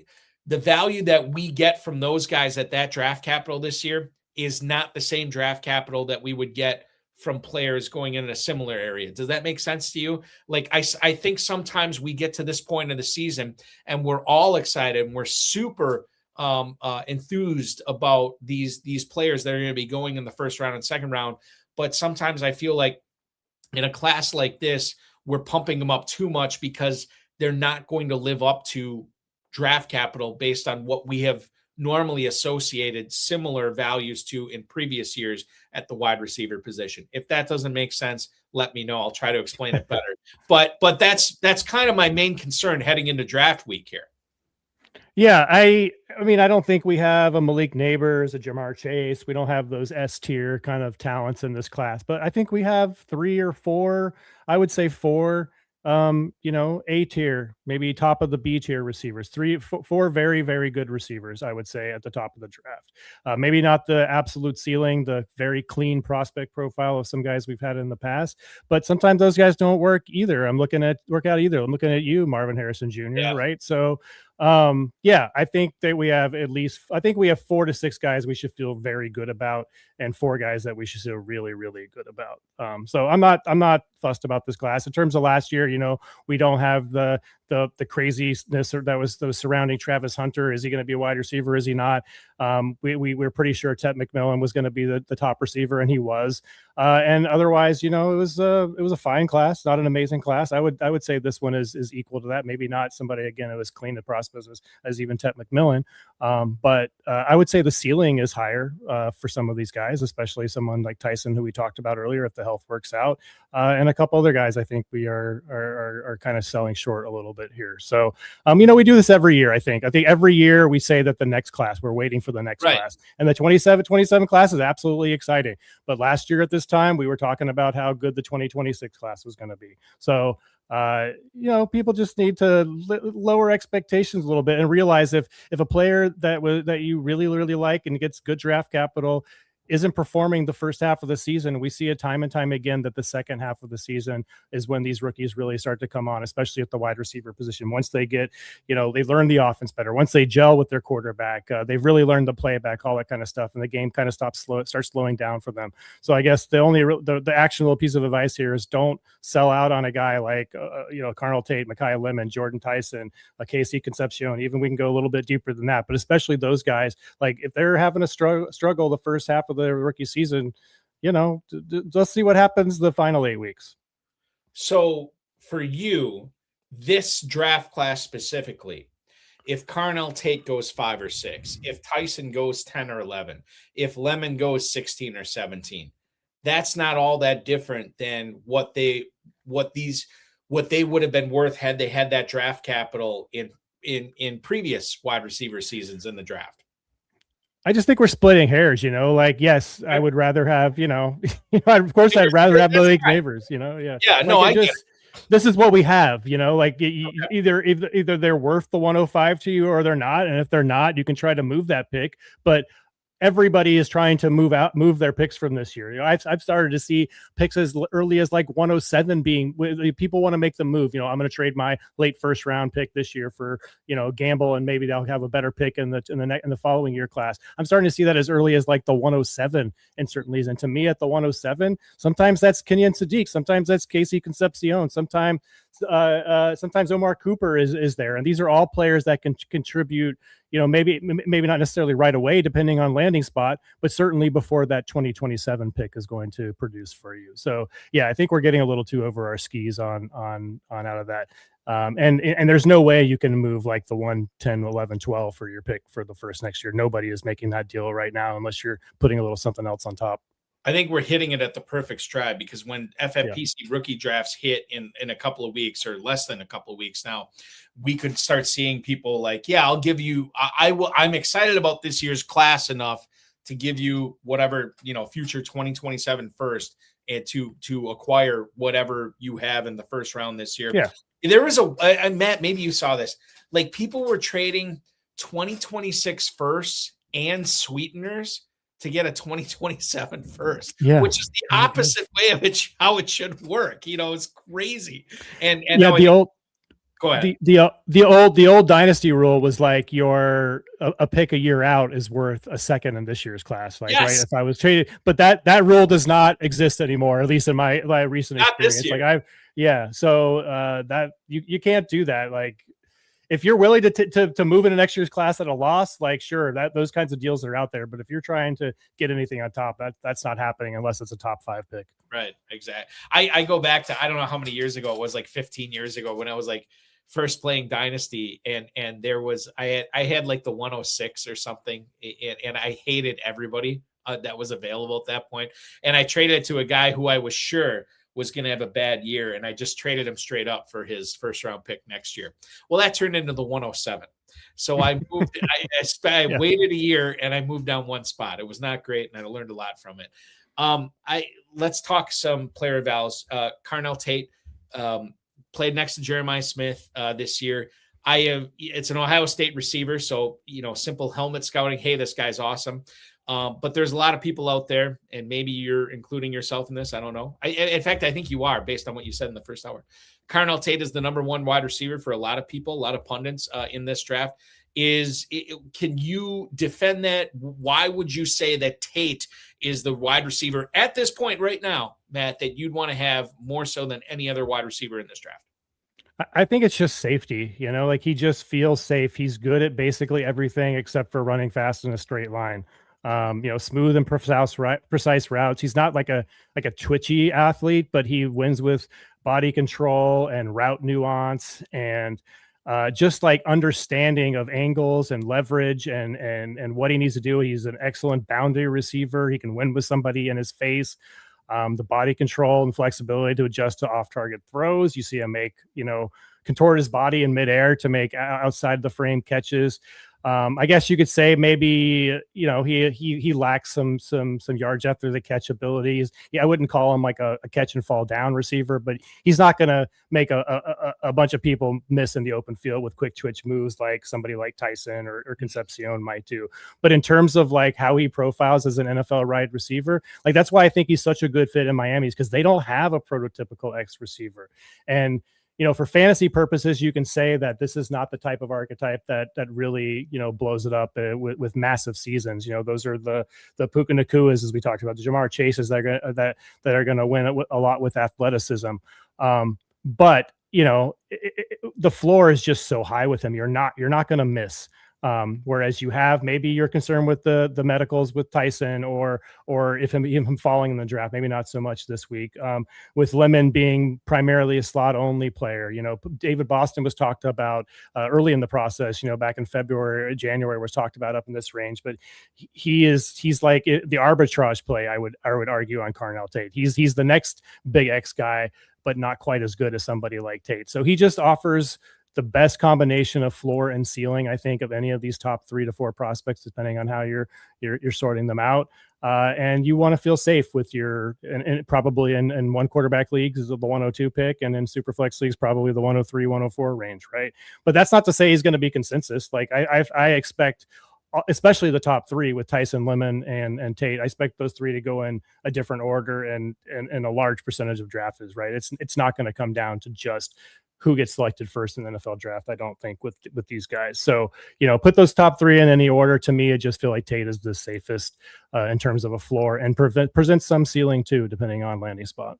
And that's what I want to talk about. Tate could go to the Giants, where he'd be ostensibly playing behind Malik Neighbors. Yeah. He could go to Washington, where he'd be, again, essentially playing behind, Terry McLaurin, at least for now. I mean, the Commanders can get out of the McLaurin contract pretty easily after 2026. Cleveland, he'd be dealing with Harold Fannin. New Orleans, he'd be dealing with Chris Olave. When you think about Carnell Tate, what's his likelihood? What's the range of outcomes for him, especially if he ends up in a situation next to Fannin, next to Neighbors, next to Olave, where he could become the alpha and be the number 1 over those guys? That I think that's a little bit of a concern to me. Although, now that I think about it, would you really draft the number 2 passing option in the top 10 of the NFL draft? Maybe not. You never know. You definitely need at least 2 good pass catching options in today's NFL. And I think some would say that he profiles better as a 2 at the NFL level. He's played that role successfully in college amongst immensely talented Ohio State teams, and just provides that reliable second option for them. Whether, I don't know if he would necessarily, I don't think he would take over for Neighbors by any stretch of the imagination. Yeah. He seems like he would be a perfect heir apparent to McLaurin in Washington, and in New Orleans, like to give Olave a running mate that can actually do wide receiver things instead of just run fast down the field like they try to put out there many years, would be good for him too. I think you could say he's more reliable at the catch point than somebody like Olave. I would say you could certainly say that his health is a little bit more reliable than somebody like Olave, but those 2 would work really well in tandem together. So I don't know. I'm not really worried about any landing spot for him. I think he's going to find opportunities no matter where it is. And I think I could say that for most of these top three or four receivers. Well, and who could be the number 4 receiver? Casey Concepcion, who I drafted a bunch in when I was at the KFFSC event for Super Bowl Sunday, which now we have to pay because I said Super Bowl Sunday, so I apologize for that. But I drafted like 10 teams that weekend, and I drafted Concepcion on like 3 or 4 of them. Those are redraft leagues. But when you consider Dynasty, I've heard a lot of people very excited about this player in Dynasty circles, but I also heard people talk about like, look, this guy had a lot of concentration drops. He had a lot of schemed up stuff. His ADOT would be among the lowest of any receiver drafted on day 1 or day 2 in like the last several years or whatever it was. I'm butchering the stat, but it was something to that regard. I still like Concepcion. What do you make of him at the next level? And by the way, I'm very excited, and I hope it happens. We'll see if it does. But him in a Kyle Shanahan offense would be chef's kiss good. Oh yeah, I love Concepcion. He's my, and my heart says he's my favorite player at the wide receiver position in the draft. He's my wide receiver 3, just behind Tate and Tyson. But that's. I could easily see myself taking him ahead of Tyson too, depending on draft capital and landing spot and all that. But like, he's just such an impressive player. He came out as a freshman, a lot of really nice age-adjusted production as a freshman with 71 receptions, 839 yards, and 10 touchdowns. And you mentioned the low ADOT stuff. He kind of pivoted when he went to his his final season at NC State. He kind of became a low ADOT guy, 8.7 yards per catch. And then in 2025 showed he could play again on the outside with ADOT literally doubled, like 8.7 to 15.1 his final season. So to me, he's so versatile. He can play all 3 of the positions you want him to play. And he really just is like the perfect wide receiver for today's NFL. The archetype of that tower out there running ISO routes. And I think you could throw Carnell Tate and certainly Denzel Boston in this. They just struggle to produce massive fantasy outcomes in today's NFL, the way defense are playing these guys. So sure, he has schemed up touches for him, but so does Jamar Chase. And you're fine with that, right? So I just don't think that's as much of a negative as it is. That's part of the play calling process in the NFL. You want to design plays that get your best players open in space and let them do what they do best with the ball in their hands. And to me, that's Casey Concepcion just like a perfect description of him. So I'm not worried about that. Really at all. In terms of the drops, I think drops is the most overrated thing in fantasy. The more targets you get, the more drops you're going to have. Sure, it will be very frustrating. You're going to be watching him on Sunday, and he does his little clap attack that sometimes he does when he's attacking the ball instead of really using good technique. It's going to drive you nuts on the occasion. But on the next play, he could have a 70-yard touchdown, and it'll erase that completely, right? So you're going to have to deal with some drops probably. I'm sure there will be lots of technique being cleaned up in his first offseason with an NFL team and all of that stuff.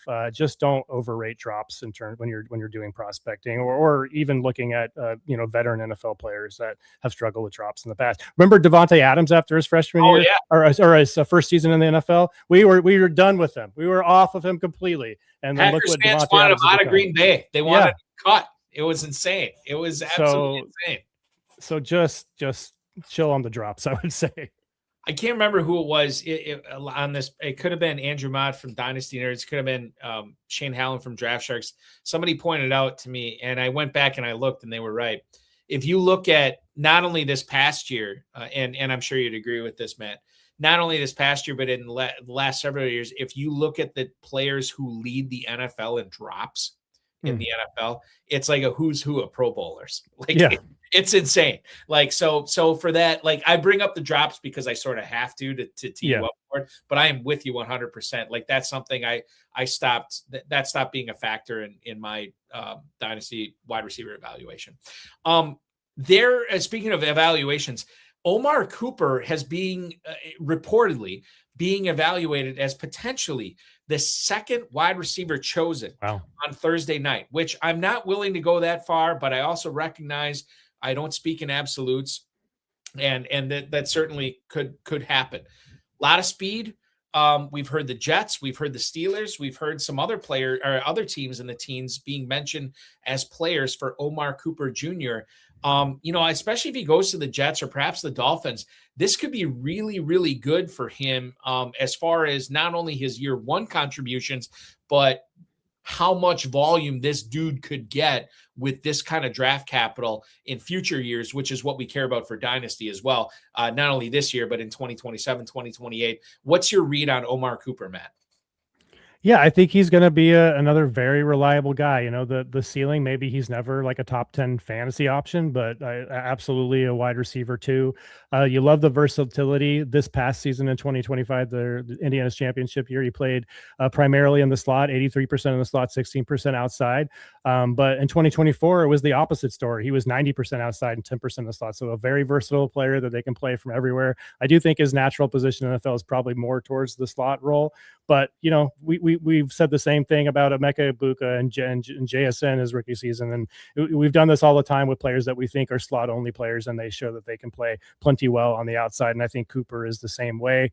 Some people comp him to a player like Debo, which we try to do every year with one player, right? But he's certainly not Debo. He's not 220 pounds like Debo is, but he is very good, like a run in the open space in the middle of the field, like a running back. And I think that's really the crux of the argument for making the Debo comparison. He's just has such a football IQ, understands leverage and how to manipulate angles running down the field. He closes cushions so fast, creating a vertical separation. And, you know, the body control, I would say, in the air especially, is just like a notch under somebody like Jordan Tyson. So if teams are looking at him as the second wide receiver off the board, I think that would be surprising, but I think he's absolutely going in the first round somewhere. And a team is going to have a nice yards after the catch a specialist for them. A 7.1 yards after catch per reception was sixth in this class. So very good at generating chunk yards and will be a part of NFL offense. I can hear Mel Kiper in my head right now. I love this player, but this is too early for him, right? Sure. We might hear that on Thursday, which, by the way, just like hearing Mel Kiper in my head, you know, it's getting to be time. It's crazy. Okay. We'll go not rapid fire, but semi-rapid fire on these last, the killer bees, as I call them, Boston, Brazel, Bell, and Bell. Denzel Boston is a player that I think is borderline, right? Whether he goes in the first round or not. He's an interesting guy, Matt, because I think if we go back 7, 8, 10 years in the NFL, this is the prototypical like size that we like from a wide receiver, but that has shifted in recent years. And I wonder, like, you know, I brought this up a couple of weeks ago. I wonder if he'd be better served to go late in the first round to a good, you know, quote unquote good team, rather than go early in the second round to a, you know, quote unquote bad team. Boston is an interesting guy, and quite frankly, I haven't been able to handicap how I feel about him. I've sprinkled him in some best balls. We'll see what happens in the NFL draft to see what kind of capital he gets. Your thoughts on Boston, what you've scouted and seen from him so far in his collegiate career? Yeah, he's again, like you kind of mentioned it. He's the safe X receiver, kind of towering player that would have been very popular in the NFL back when like Cam Newton was with the Panthers and they were making those twin towers on offense, right? It's just not the style of receiver that, not that he's not going to win in the NFL and be a very safe player, a very safe prospect in the NFL, but speaking strictly from a fantasy standpoint, it's just, these are the players you have to rely on high touchdown upside to really make a difference in fantasy, right? I would comp him to somebody like he could be a dynamite power spot, somebody like Michael Pittman Jr., you know, so something like that. I'm just not sure that he's going to get a ton of fantasy goodness playing a traditional X role where he lands up on one side of the field and, you know, he's just running, you know, not very nuanced routes. He's not getting the scheme open. It's the kind of role that we have hated for Marvin Harrison Jr. over the past few seasons, right? Like that's the kind of role you kind of see for him, them putting him out on an island. He can certainly do that, and he can certainly have success in it from an NFL standpoint, but I'm just not sure it's the kind of profile we want for fantasy. You know, he thrives on elite contested catch ability, which is awesome when it works out, especially in the red zone. He's a very smooth athlete for his size. He runs a diverse route tree. He blocks in the run game, but he's not an explosive athlete. He struggles with press coverage. It seems like he always has a defender in his back pocket, so he doesn't really have that separation quickness that you see snapping in and out of routes. And I'd say he's, average to below average in terms of a run after the catch guy. He's going to be a chain mover, a possession receiver, a very good boundary receiver at the NFL level. But for fantasy purposes, I'm just not sure. He's a notch below the other guys we've talked about. I have him as my wide receiver 6 right now. From a dynasty rookie standpoint, my co-host Dan Myler would disagree. I think he has him in the top 3 to 4 guys. He's a sucker for that kind of profile. But for me, I want a little bit more ceiling on my fantasy output if I'm going to take a pick with a middle first round pick. So does it make a huge difference whether he goes in if he gets first round draft capital or second round draft capital for you, Matt? Does that make a huge difference from Boston's standpoint?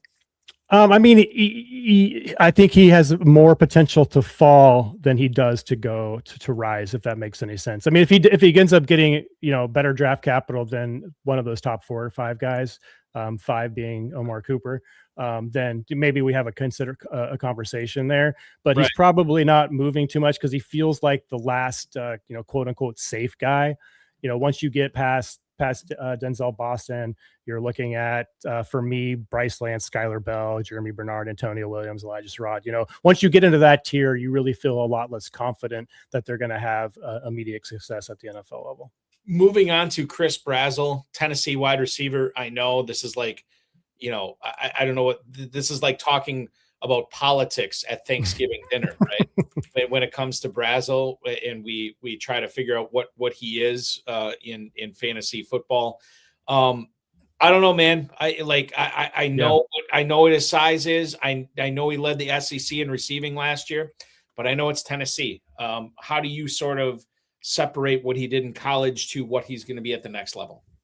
Yeah, it's so hard with these Tennessee guys, and you really don't want to helmet scout, but we've just seen it over and over again. I do think he's the best of the prospects that are coming out there. If we're talking about, Dante Thornton and Jalen Hyatt, and I think Cedric Tillman is probably a little bit different than those guys. But these big, tall guys that run fast down the field in a straight line, I think he's better than those other ones that have come out. He can create big plays on screens and short routes in addition to the vertical stuff, and plays well above the rim. But I'm like you. I just have this gut feeling that it's not quite going to work out for him either. And now we have a little bit of off the field stuff with Brazzell too. So it's just another thing that pushes him down the board a bit for me. So, I could see the ceiling, but the floor to me is lava, right? Yeah, the floor is lava. There you go. Where are my kids now to hear this? Okay. Chris Bell, Louisville, coming off the ACL tear. Let's just say he did not tear his ACL, Matt, and I know we can't really do that and it's not fair or whatever, but if we could, where would he rank among your rookie receivers this year? I think I might have him 6 just ahead of Boston, honestly. Probably in that same range, like after those top 5 guys. I don't think I would get him up to there, but at 6'2", 222, you can't hate on that. Lots of AJ Brown comps out there, and I get it stylistically. It's hard to comp some guy that is as good as AJ Brown has been, but stylistically it makes sense. A bigger body guy that plays well from the slot, runs routes very well. He just explodes off the line of scrimmage at time. He eats cushion quickly. He's a terror on crossers and drags and out-breaking routes, and he's just a bully at the catch point. I like him quite a bit. It's just, again, do you want to spend a first round pick? Probably, I guess maybe he's probably not even in the consideration for first round rookie drafts, but certainly in the second round, do you want to spend that capital on a player who probably you get literally nothing from in year one? It could certainly work out, and we have a long history of players, whether it's injury or for whatever reason that they don't produce in year one, that they're less likely to do so in year 2 and beyond. So I really like the player. It's unfortunate the injury. I think I have him at wide receiver 12 right now. I'd be willing to take a shot probably in the late second. But before that, there's somebody I can find that I would prefer because I think I might get something for him in 2026. Some dynasty players, Matt, would tell you this is the year to take a chance on a guy coming off a torn ACL at the wide receiver position. But you are of the opinion look, I get it, but there's still all these healthy guys out there that are going to be playing. So you still you'd bump them down a little bit. Still a second round pick, but you can think of some other guys you'd rather be 11 other guys you'd be drafting at the position before him. Yeah, because there's certainly a chance that Bell would be worth more at the end of the season from a market value standpoint if one of these other rookies has a terrible season one and plays the whole season. But I think the more likelihood is you're going to be taking somebody who has a decent to good or maybe even great rookie season. In that case, you're giving up that opportunity cost of having a value, an asset that's going to increase in value. And it's just hard to see that happening for Chris Bell unless he gets on the field at the end of the season and blows up. So the last one I'm going to ask you about is a guy after my own heart, former Wisconsin Badger Skylar Bell. Spent his first 3 years of college with Wisconsin. Played in one game, caught one pass for 15 yards in 2021. Fast forward to 2025, dude played in 12 games, 101 catches, 1,200 plus yards, and 13 touchdowns for the Huskies. This is a guy that's been getting incredible steam over the last month or so, Matt. Are you buying into the hype of Skylar Bell, knowing he's not going to be a first-round pick, but definitely day two, and landing spot will be crucial? But if we just narrow scope and look at the talent here, what do you think? I love him. He's one of my favorite wide receivers after the big five. I think I have him at 7 or 8 currently. But he's a route running technician that has top end speed. And when you combine both of those things, then you have the potential to have a really special player. He knows how to create leverage. He varies the tempo in his routes. And one of the most impressive things he does is his deceleration ability, the ability to stop his route on a dime, that then explode out with that hip sync. The double moves in particular, I think, are especially exciting with them. The slug or slant and go route, he sells the vertical so easily, breaks to the slant, and then takes off up the field. He separates at all 3 levels. A little bit concerning that he didn't produce a ton until his season, his final season in the league. It will be good production in 2024 as well, but didn't truly break out until his final season. So that's always a little bit of a concern when you don't see that early production in terms of a top end talent, right? But he does everything you want a wide receiver to do. He can play in the slot. I think he can also play outside and win from pretty much every level of the field. Maybe not the most physical player, maybe a little bit slow off the line sometimes. Maybe he gets knocked off his path easily on crossing routes from when linebackers and safers kind of deliver contact. But he does enough good stuff for me to put him in the middle of the top end of that second tier of receivers, third tier of receivers. Yeah, and that's how I kind of view him as well. I'd be very excited to see what kind of capital he gets. We've talked to death about draft capital, and thank God we're only 3 days away or whatever it is, man. These guys are going to land, and more importantly, how high they go in the draft. Real quickly on tight ends, I've been asking a lot of people about this. Sadiq v. Stowers, how big of a gap is there for you as far as how good these guys are going to be at the next level? It's not that big for me. I think some people have a full tier between them. To me, they're 1A, 1B. I prefer Sadiq by a little bit, but there's reasons to prefer Stowers. I think, Sadiq is a much less, I would say, developed route runner.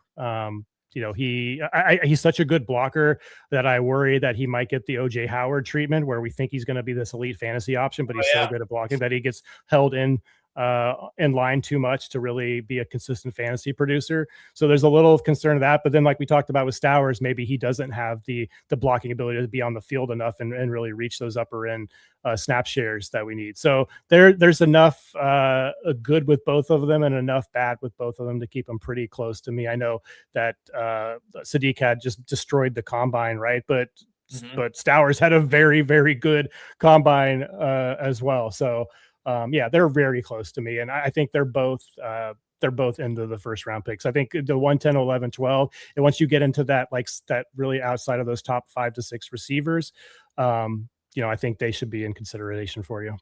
I hadn't considered the Sadiq being too good of a blocker to hurt his fantasy prowess.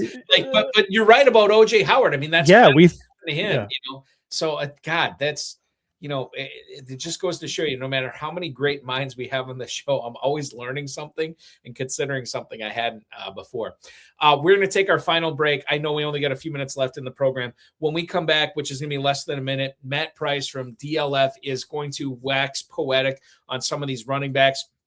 We'll hit on his favorites, some of his least favorites as well, before we bid you adieu in our NFL Draft Preview Show. You're watching FFPC Insider Access. I'm Eric Balkman. He's Matt Price, back in less than a minute right here on FFPC Insider Access.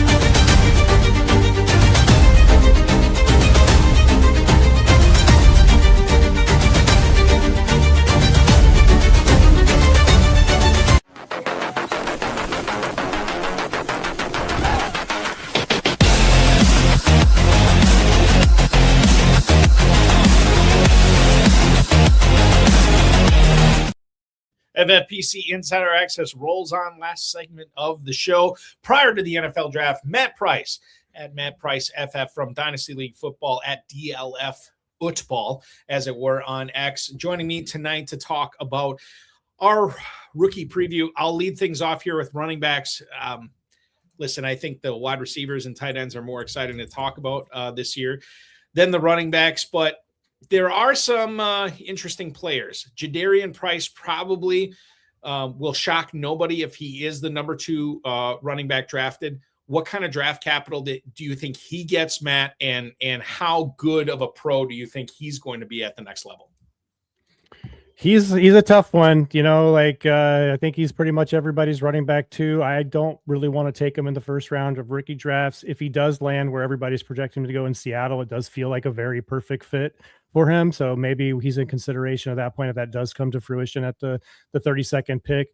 But he's just such a projection every possible way, especially in the passing game. Just not, and you expect it again, just like with Carnell Tate and the receivers there. You expect somebody playing alongside Jeremiyah Love to not have a ton of usage in the passing game because he's so good at it. But for it to be just a complete projection like that, I just don't feel comfortable taking him there. And then you have Zach Charbonnet coming back at some point. If he was to get that prime landing spot, right? I'd actually probably feel better about him if he landed somewhere like if Washington missed out on Jeremiyah Love and for some reason Price fell to the second round, you'd almost like that situation a little bit better, I think. So I like the player. He's clearly very talented as a runner, very talented as a kick returner as well. So he's gonna be on the field, as a special teamer at the very least. Low mileage. But yeah, he's a good runner. I'm not sure he has the ultimate ceiling unless he has one of those mega touchdown seasons, double-digit touchdowns. Otherwise, we could be looking at a early down option that doesn't catch passes and is more of that between the 20s kind of player and not a lot of high-value touches. Yeah, and to that we say yuck for fantasy purposes. Yeah. Not what we're looking for at all. Yeah. I've heard a lot of Doug Martin comparisons to Jonah Coleman. Matt, are those accurate, or do you view Coleman as a different type of player? I really like Coleman. I think that's a fine comparison. A shorter player, but certainly not small. Elite contact balance, power and footwork. He runs with power exceptionally well. Over 4 yards after contact per carry. The legs just never stop moving. He's doing all the things you want to see from a runner, and as a pass catcher, very good as well. Both as a blocker and as a receiver. Only has 1 drop in his career. Also, only 1 career fumble. So very safe and secure with the football.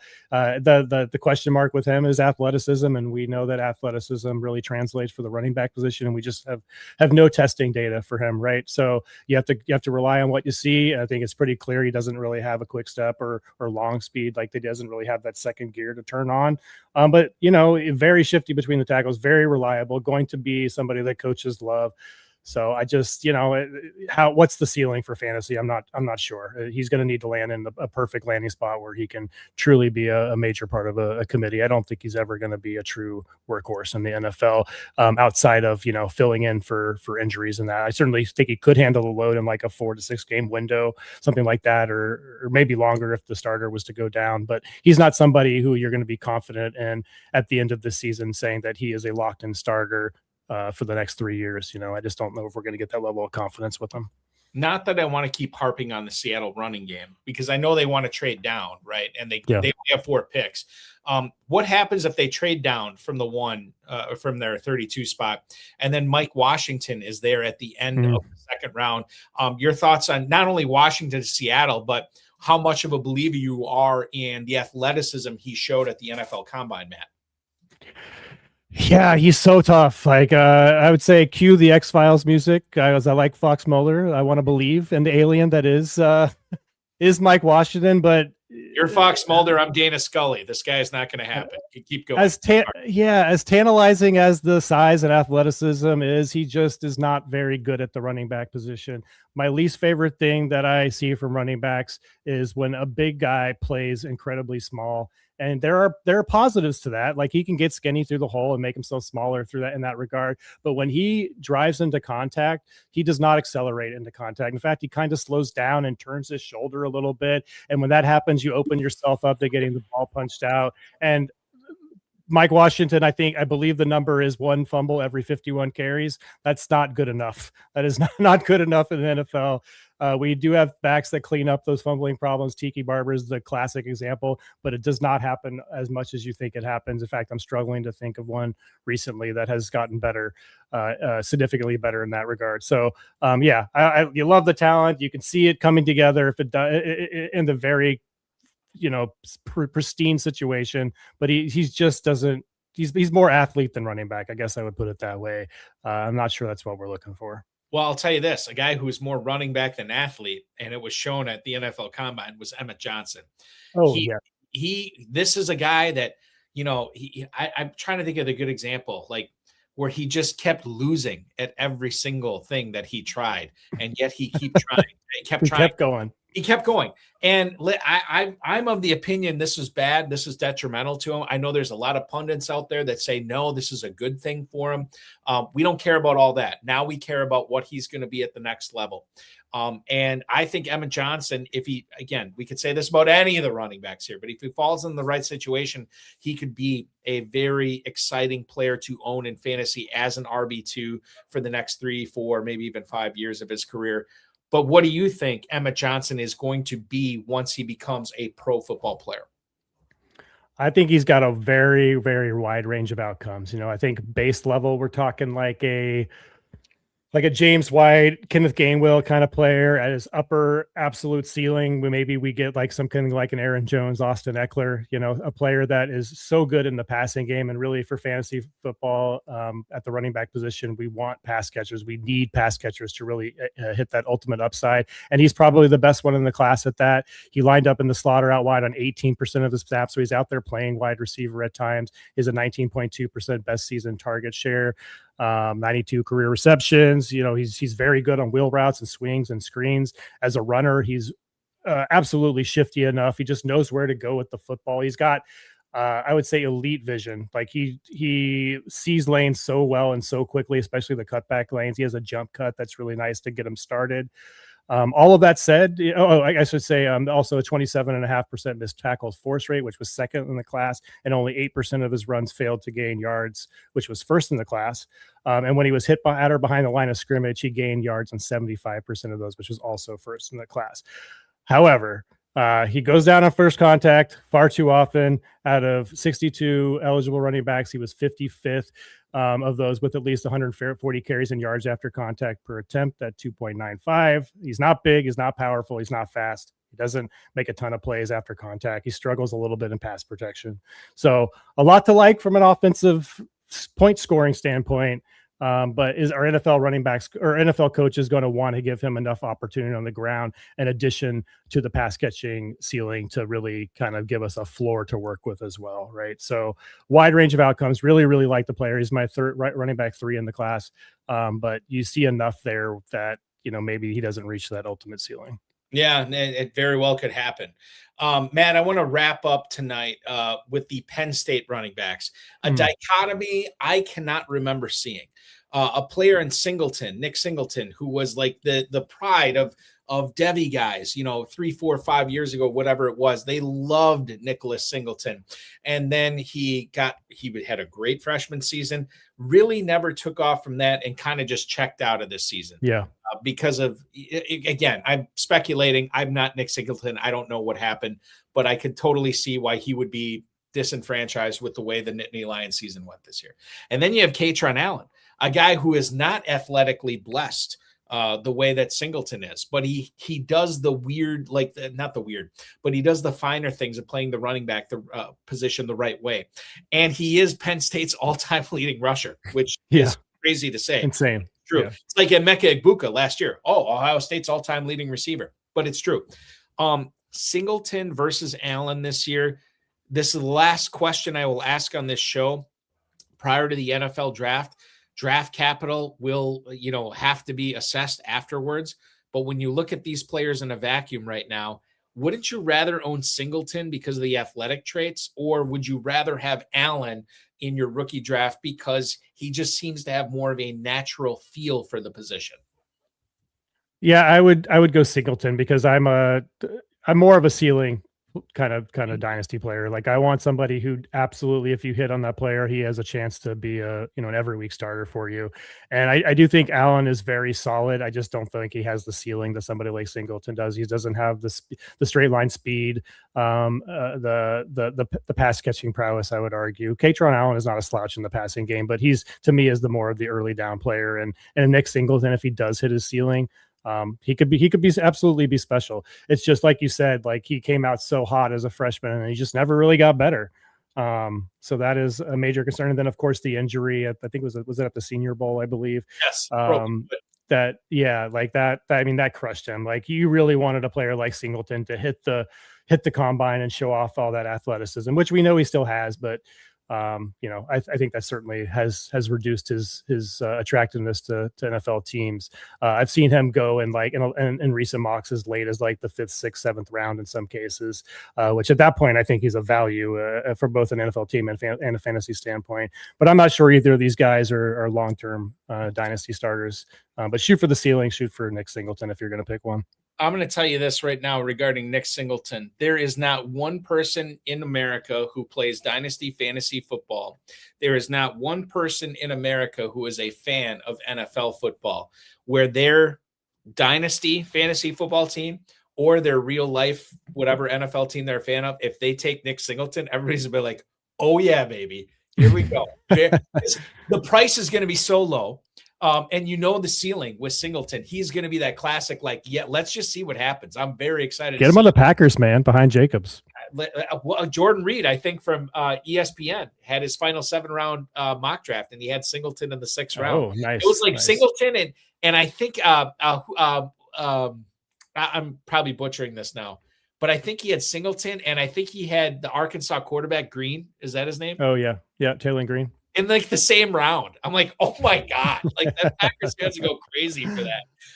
We go crazy for any kind of Matt Price analysis we get on Dynasty League Football, including, but not limited to, the Dynasty League Football podcast with Dan Myler, with Ryan McDowell, anywhere you get podcasts, dynastyleaguefootball.com, at Matt Price FF. I think I covered everything where you're coming from as far as all the content that you're producing. Is there anything else that we should be aware of? Especially with Dynasty League Football, Matt. Yeah, that's all my work is there. I pretty much mostly podcast these days. I write occasionally, especially during rookie season. But most of the content for me will be on the airways with the DLF Dynasty podcast, like you mentioned. But yeah, thank you so much, Eric. It's always a blast to chop it up with you, and hope we can do it again next season. Yeah, I look forward to it. This is a great lead-in for the NFL draft. Keep up all the great work, and we will talk with you again very soon. And enjoy Kansas City and all that barbecue for the draft. Thank you. Yes, absolutely. That is Matt Price, ladies and gentlemen, tuning in tonight. Dynasty League Football Zone, one of the OGs there. So check him out at Matt Price FF. On the X. I want to remind you, Dynasty and Empire Orphan still available at myffpc.com. Many of those are discounted. We launched Dynasty Empire Startup Leagues today, too, starting at $100, going up to $750. The Never Too Early Best Ball Superflex Tournament is sold out. We have 29 teams. I'm going to look it up right now. We have 29 teams left in the Dynasty. Not Dynasty, the Never Too Early Best Ball Tournament going on right now at myffpc.com.